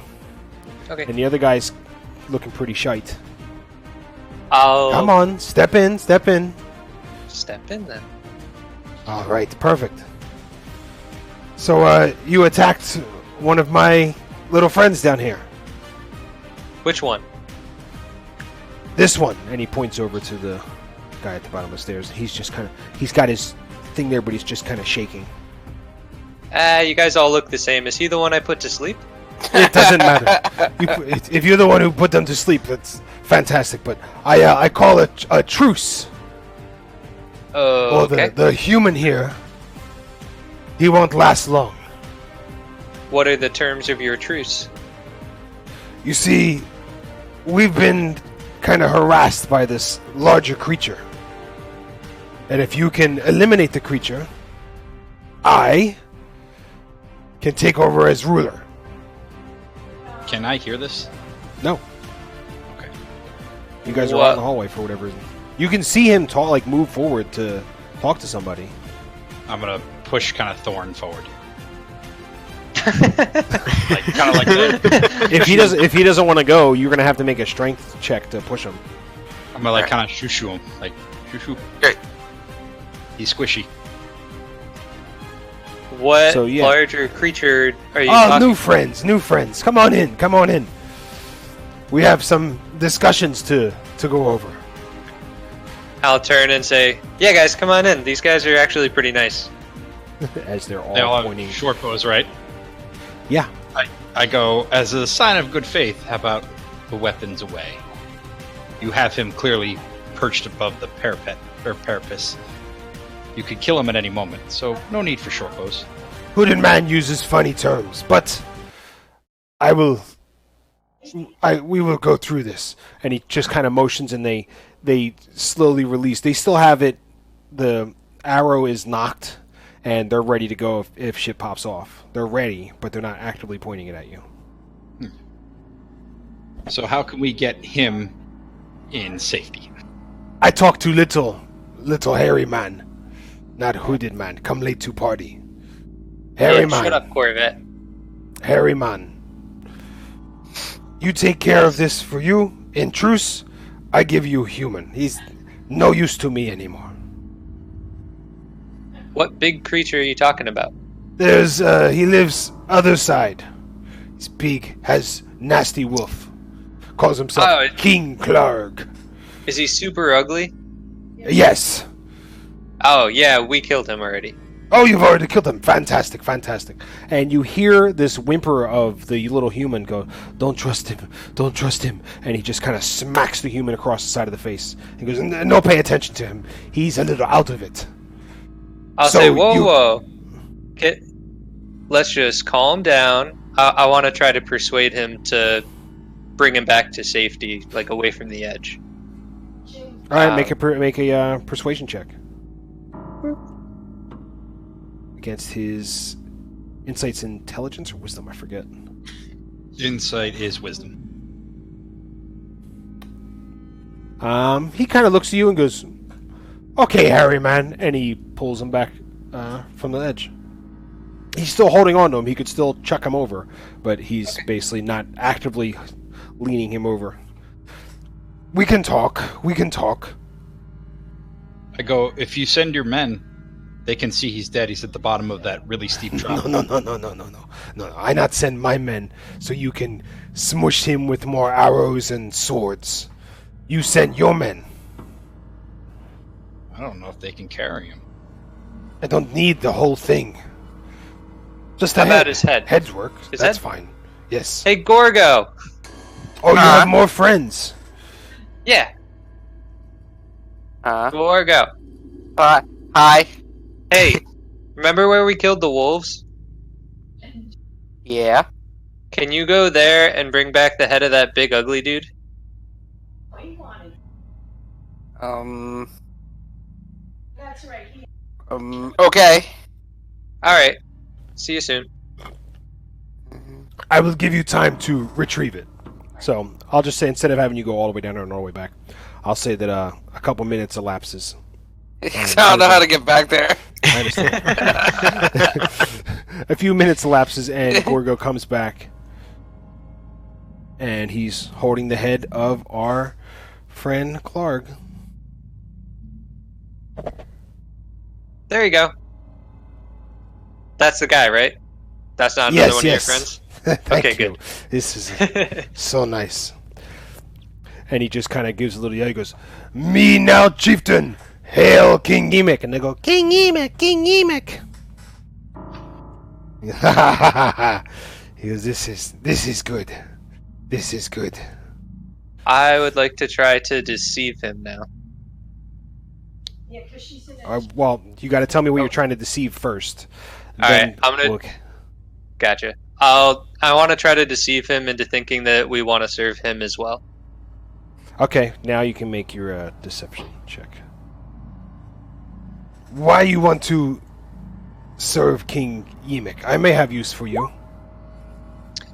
You seem like a very wise individual, and we have nothing better really to do, considering we just kind of stumbled into this cave and killed the guy that you wanted us to kill accidentally. And he was not the brightest, he was. Yeah. I feel like you could utilize our talents in a much better way than... You hear the little human once again say, "Don't trust him. Don't trust him," and you just, pop, gets another backhand. I'll pretend I didn't hear him. Shush! You shush! So what, if I have you, I don't necessarily need the human no more. Well, just keep him alive. We'll Leans train back him as forward one again. of... No, We'll he's weak. If this lot was able to catch him, he's not very strong. I want to... Act like he's strong. Come in I with wanna armor and swords, but...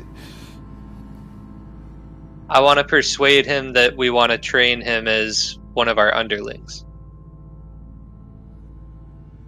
Oop. Big money, no whammies. He pulls him back again.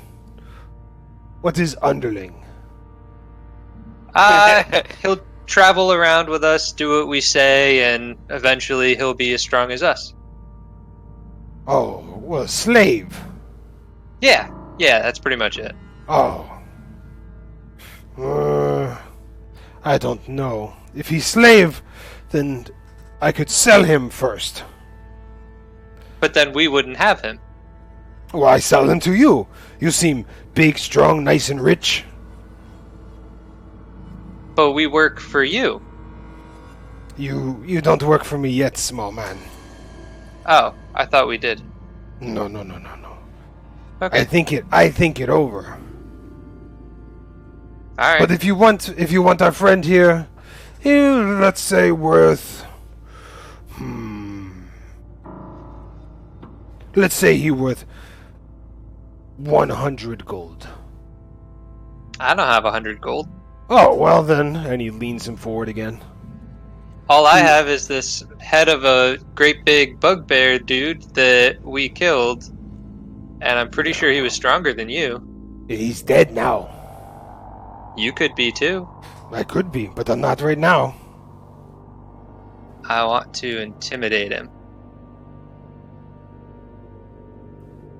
Hey man, I keep forgetting I have the thing open. I guess that's a wisdom save as well. Just kind of goes, I believe you could kill me. I do. And he pulls the human back from the ledge one more time. But I am new boss. And if you work for me, you have to learn that I do things a little different. Clark ruled with iron fist. Yimik, no rule with iron fist. Have what's the humans called? Democracy. Democracy? Yes, we vote. Who is king? But I'm already king, so I can make the rules that way. But we don't need to shed more blood. Alright. Just let the dude go and he'll come with us. Will do. And he grabs him and pushes him over the side. And he goes, attack! And we're going to need some initiative rolls. I don't know. I just realized I was using the wrong... I think it doesn't matter. It's the same kind of stats.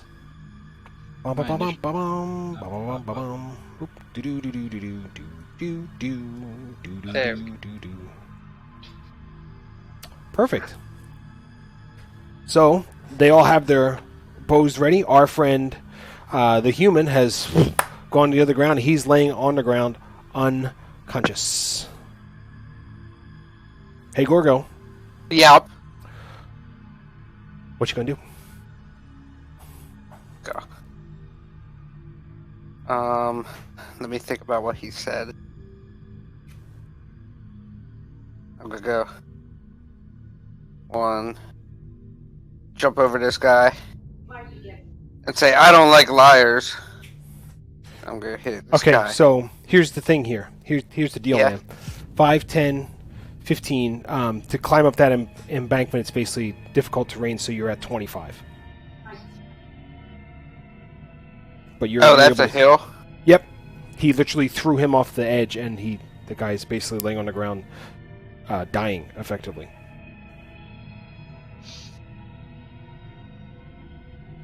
I'm still gonna hit him. Alright, hit him. Big whammies.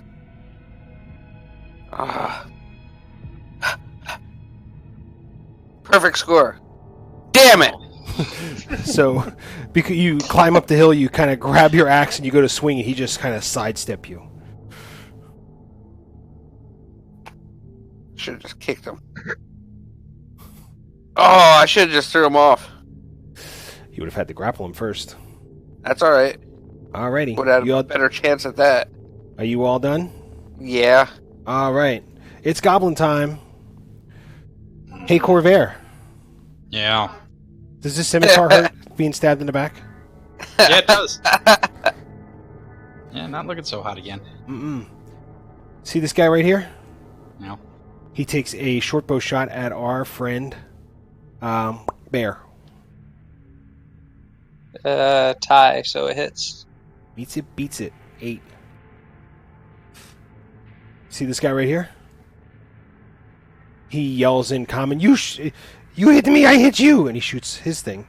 But because he's still pretty nervous, he loses it. The guy right behind him looks over at Corvair and lets loose his... Oh, I'm sorry, looks past Corvair to Thorin and lets loose his short bow.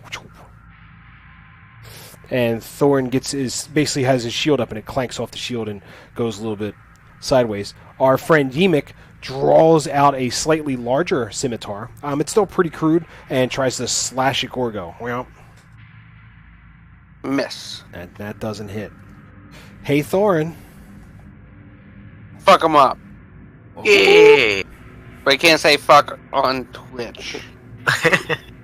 Yeah, man, fuck. Don't say fuck. Or titties. Or titties.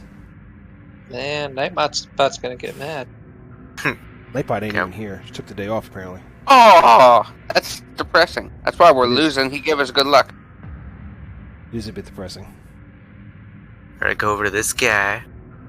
And attack him. The guy right up... yeah. Okay. Right. Yeah, that'll hit. So stepping through with all the fury of Gorgo after he realizes that he doesn't have any more donuts, you step through and just stab the guy and pull it out, and he dies pretty quickly. Scimitar falls to the ground. Cling, cling, cling. Okay. I'm much. Alrighty.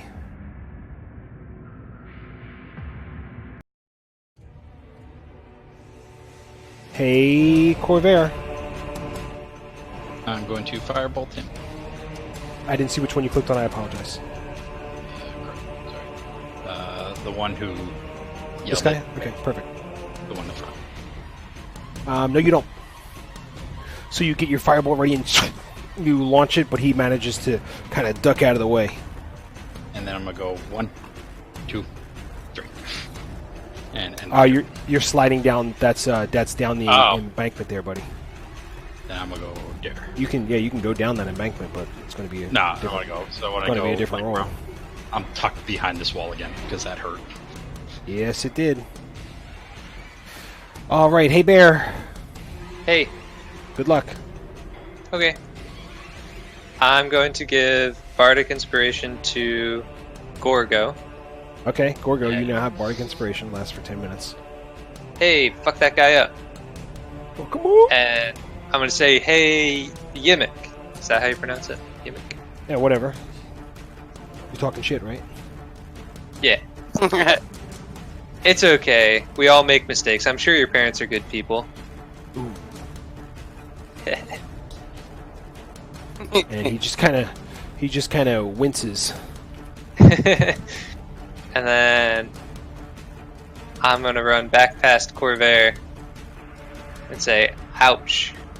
And that'll end my turn. Perfect. Hey, Gorgo. I'm gonna lift my great axe up over my head and use all my might. That'll hit. Because if not, I was gonna use Bardic Inspiration. Because I remembered. Do you remember? Look at you. You did it. So yeah, you bring it up and you bring it back down and you kind of catch him right in the side of the neck and you break a couple ribs as you slide down and he dies. I'm the new king! Go.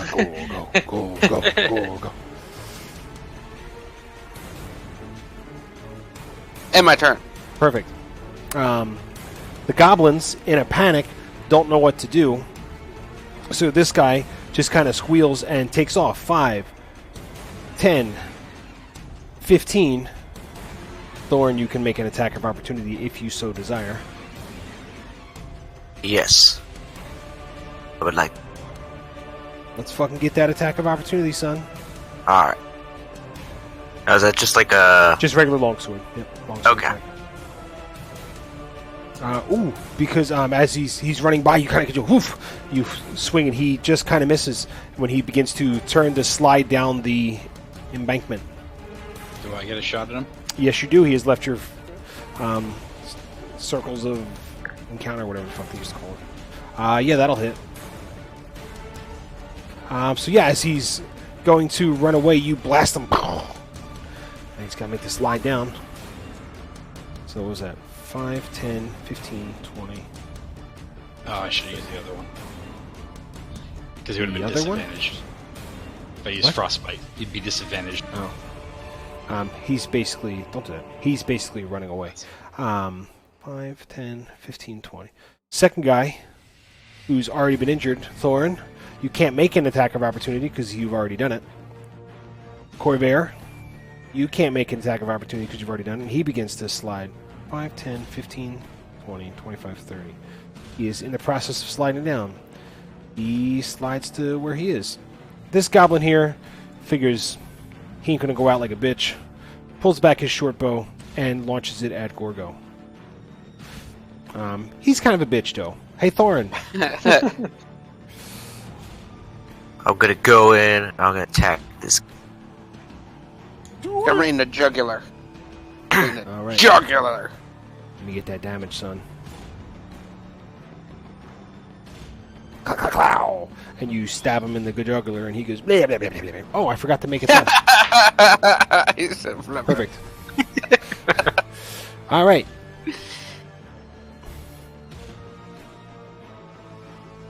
And then it's That my it? turn. All right. Yep. Corvair. I'm going to step up to the top here. Okay. And this guy looks bleeding a little bit, or looks rough. They both are not bleeding, but they do both have some marks on them. I'm going to launch Firebolt at him. Firebolt. That'll hit. So yeah, you basically blast him, and as he's getting ready to slide down, he crumbles down the other embankment. And then I'm going to end my turn. Perfect. Hey, Bear. Yeah. I'm gonna step up and use my rapier to try and rapier this guy. All right.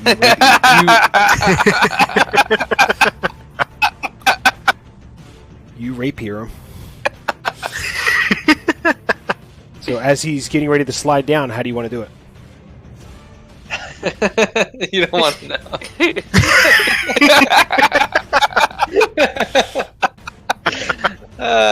So you come up and Right poke up him his gently, bunghole. right up his bunghole, and you make a little goblin popsicle as he slides down the rest of the way.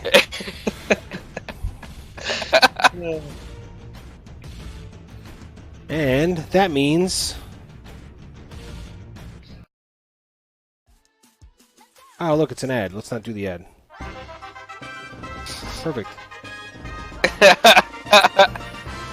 You did it! You saved the goblins from themselves. I'm going to go here and use the healer's kit on him as well. Yeah, I was gonna look at this guy. So you have stabilized our unconscious friend. That's not Gungren Rockseeker, is it? Does he look like a dwarf? No, he looks like a human. Okay. And you remember that our friend Gungren Rockseeker is a dwarf, right? Yes. I'm just making sure. This guy looks evil, Does he? like an astronaut. Does he have anything What? on him? Identifiers on him? Let's see. He has nothing. Like no armor, like thing, or that like would ID him as like a mace? Nope. mercenary? He's in tattered rags, my friend. What about this guy? Which guy? The big guy. He looks like a bigger goblin. Does he have anything? But as you dig through his pockets, you find a pouch containing things I will type into the loot thing. You see... You go away. You didn't see nothing. You gotta get away. Everything.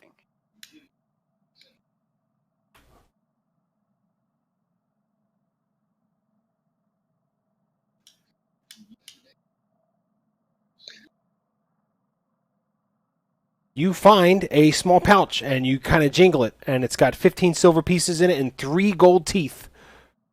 Worth 1 gold piece each. Sweet.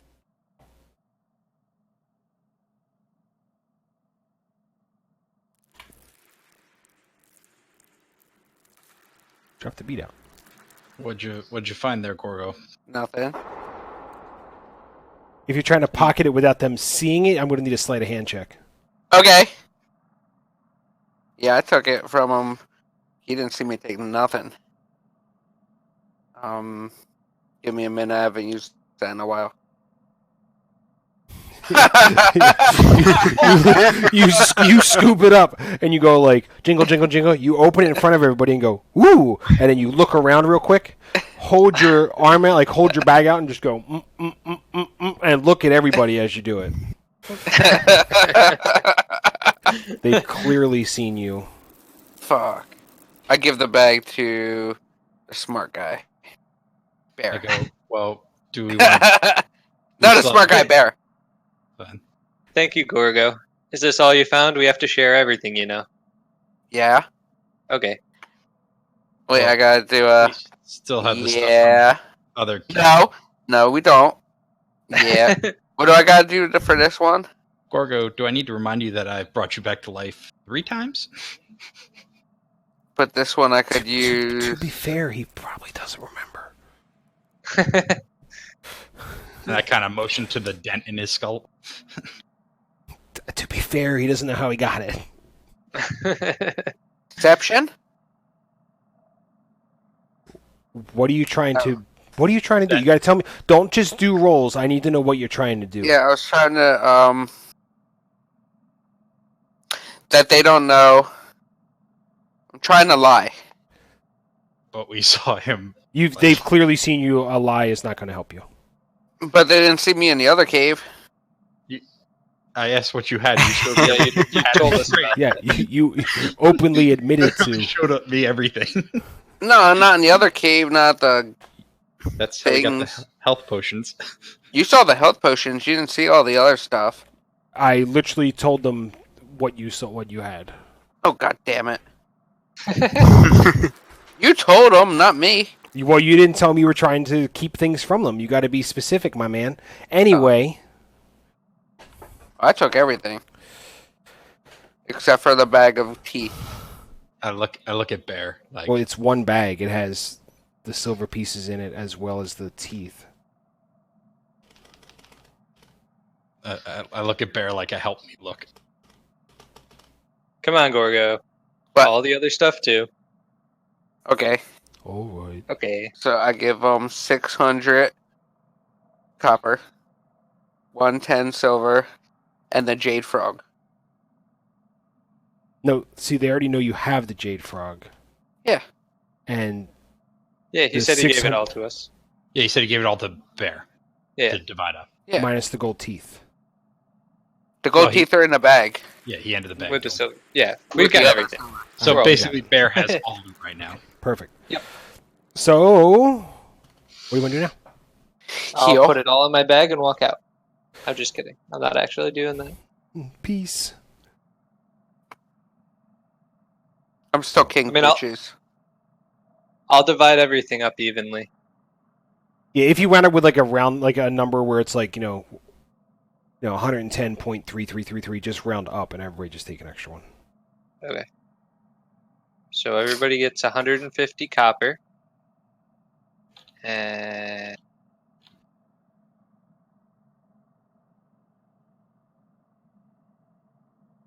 26 silver pieces. Nope, that's not right. 27 silver. Hang on. 110 plus Calculator. 15 is 125, which divided by 4 is 3125, so 32 pieces each.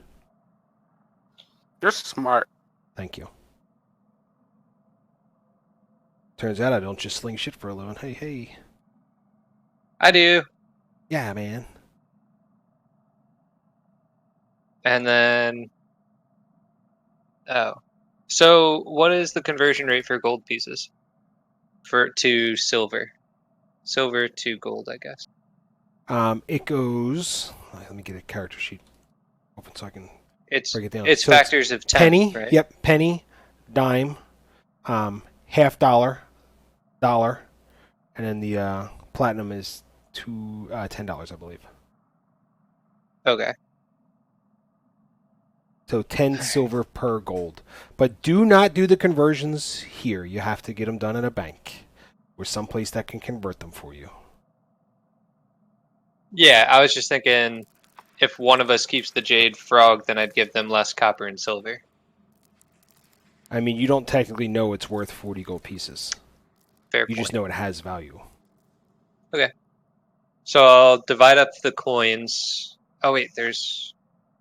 Did you split up the 15 silver pieces already, too? Mm-hmm. 110 plus 115 is 125. Divided by 4 is 31.25, so everybody gets 32. Get your life, son. I will give everybody their coins and then say, all right, we also have this jade frog statue and 3 gold teeth. I'll hold on to it till we get to the next town, and we'll pawn it off, and we'll split up whatever we get for it. Sound good? Sounds fair. Okay. Okay. Sounds good. Now what would you like to do? I'm going to see if we can wake up this guy. We should smack him. probably sit for a little bit and catch our breath for about an hour. You want to take a short Head rest? back down. I want to take a long rest. We can get to town. Okay. I'd rather not carry this guy. Yeah. Was that See a if- gunshot? No, it's ambience noise. It fucks with me every time. Yeah, I heard that. What the fuck was that? I've heard it a lot over the last couple weeks. So we'll see if I'll ask Thorn to drag Buddy to one of the bedrolls and say we should probably take like an hour break to like mend our wounds. Make our boo-boos no hurt. Yes. I'm feeling pretty good. I go, you can. The one time he's not actively dying, he's like, I feel alright. I go, we checked the whole cave, right? There was nothing we didn't look for or miss. As far as I could see, but I was running around. I go, anyone feel like exploring?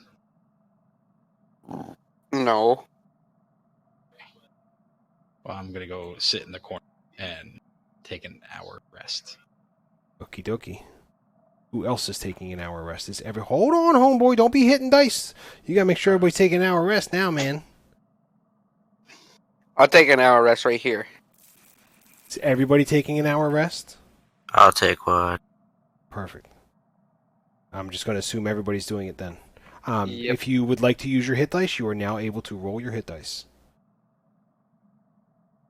What if I roll? Holy shit.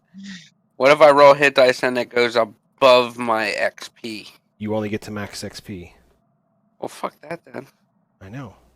Hey, Corvair. Yeah. I'm gonna need that hit dice roll. He did. Well, he did before everybody decided he was gonna take a long rest or short rest. Either way, it both got me to max. Yep, everybody should be maxed, I believe. Alrighty. So, our friend here, since you on the wrong screen, you can't drag him over here. Drag that motherfucker over there. He starts to wake up, and he's feeling pretty groggy, and he's looking pretty disheveled. Can I hold the firebolt in my hand? No, it's magic. Can I hold my great axe in my hand? Sure, not magic. Physics. I'm gonna stand over him. Okay. So as this guy wakes up, he sees all four of you, and he kind of goes, and he scuttles back a little bit, and he hits the goblin and goes, I yield. And he's got his hands up. Calm down, buddy. We're not going to hurt you. Well, this guy here has got a giant axe, and the one with the cloak, he's going through pouches, and it looks like he's building a spell up, and the dwarf, I don't know, and you, I don't even know what you are. Hey, man, don't worry about that. Yeah, All that stop being happened racist. here was we walked in, big dude tried to kill you, we killed them. That's right, and I can't believe you trusted him originally. We were going to kill him either way. Well, Dude, he's a goblin. Who trusts goblins? That's how we roll. They're not all bad. Oh, these ones were. I know of this one little green one. Who was in a spaceship one time. He's pretty nice. But so wait. Was his name Paz? I think he said it was not Paz. But okay. Anyway, must be a different guy then. But this is I'm gonna lean forward and go spaceship. Don't worry about it. Yeah, it's complicated. To be honest, I've been a little woozy, but if my guy's gonna take out his journal and just write down spaceship ? If you could, if you could help escort me back to Phandalin, I could. I would really appreciate it. I can give you 50 gold if you escort me there. I mean, I don't. And he kind of pats him around his waist because I don't have my coin pouch on me, but I can. It'll probably take a day for me to secure it, but I will make sure you get your gold. Well, let's go things first. Your name? Oh, I'm sorry. I'm Sildar Hallwinter. I'm a member of the Lord's Alliance. I'm an agent in the Lord's Alliance. One more time.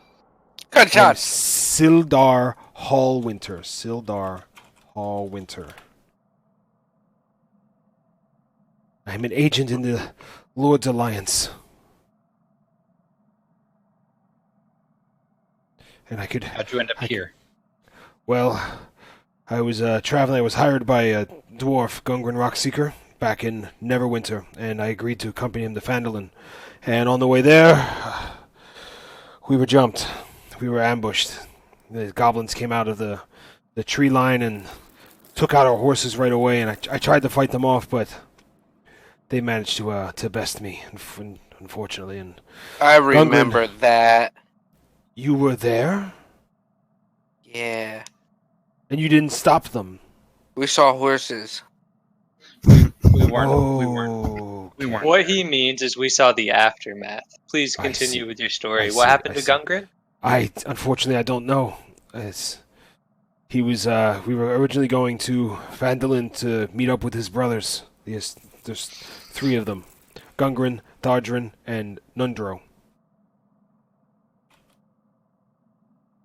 I will type this out for you as I try to do it. Tharden and Nundro. Rockseeker. He apparently had found something of great importance, and he was very excited, and as I guess word got out, I don't know. You didn't happen to find him, did you? No. We were working for him. We were supposed to meet him in Phandalin. Oh, you were your the ambush mercenaries he hired. Ah, I see. Followed you here. Well,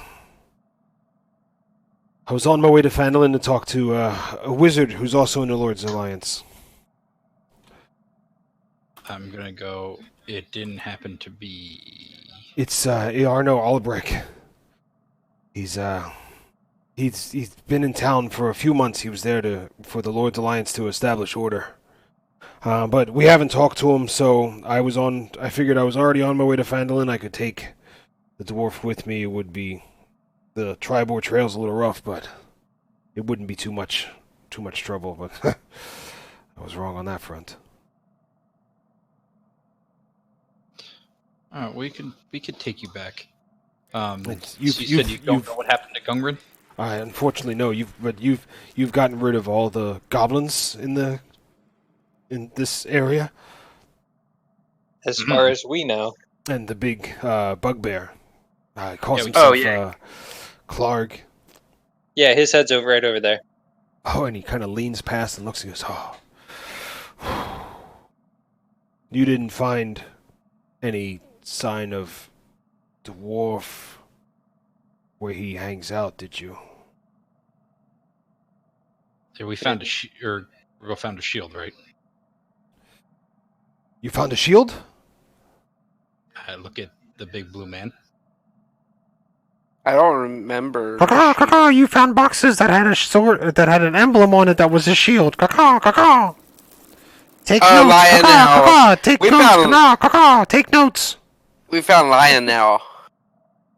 Okay. Lionel. I motion for Sildar. I go, let's go. We'll take you to where the bugbear was. I kind of help him up.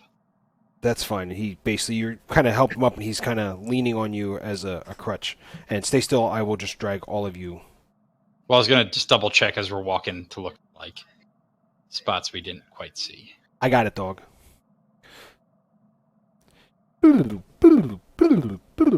So yeah, you managed to go around and you kind of walk around the whole cave there.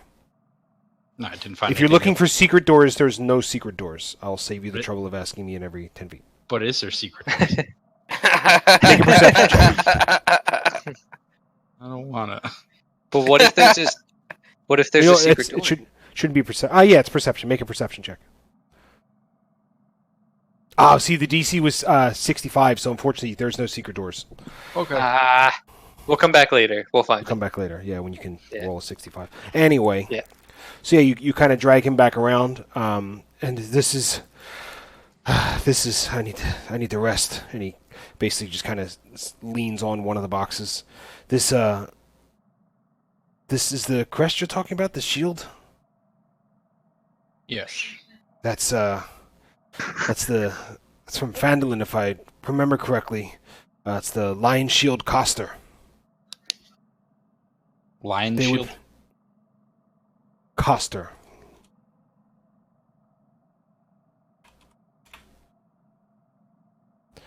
Yeah, they're an organization in Phandalin. They would probably appreciate their stuff back, but unless you have a cart, this is too much even for the big man to carry.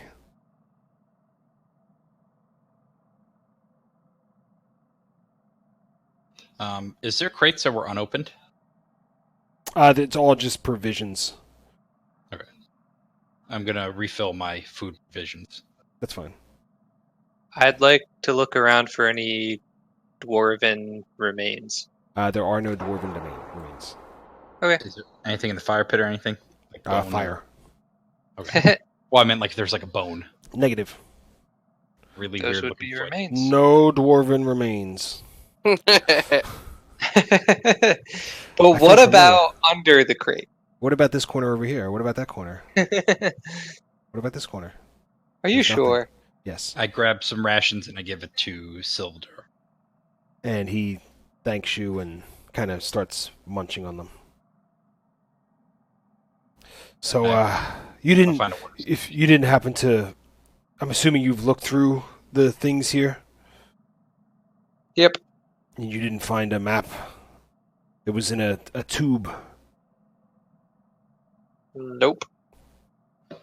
Caw, caw, caw, there was a map tube back with the horses. Caw, caw, caw, caw. There was no map inside. Caw, caw. We found a map tube. Next session, you're taking notes. This is the last session I'm doing this. I'm taking notes right now. Yeah, things are important. Go to the dollar store, buy a notebook. Got one. It can have kitty cats on it for all the fuck I care. I don't, whatever. Oh, but you found the tube. It's was the map? Was it inside? Nope. Damn. And you didn't find any chainmail, longsword? Nope. Damn. I guess Clark had it sent off. Wonder who he would have sent it to.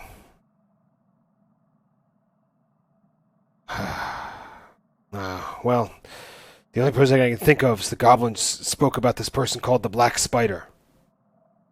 I don't like spiders from last time. Yeah, I don't. The spiders are no fun.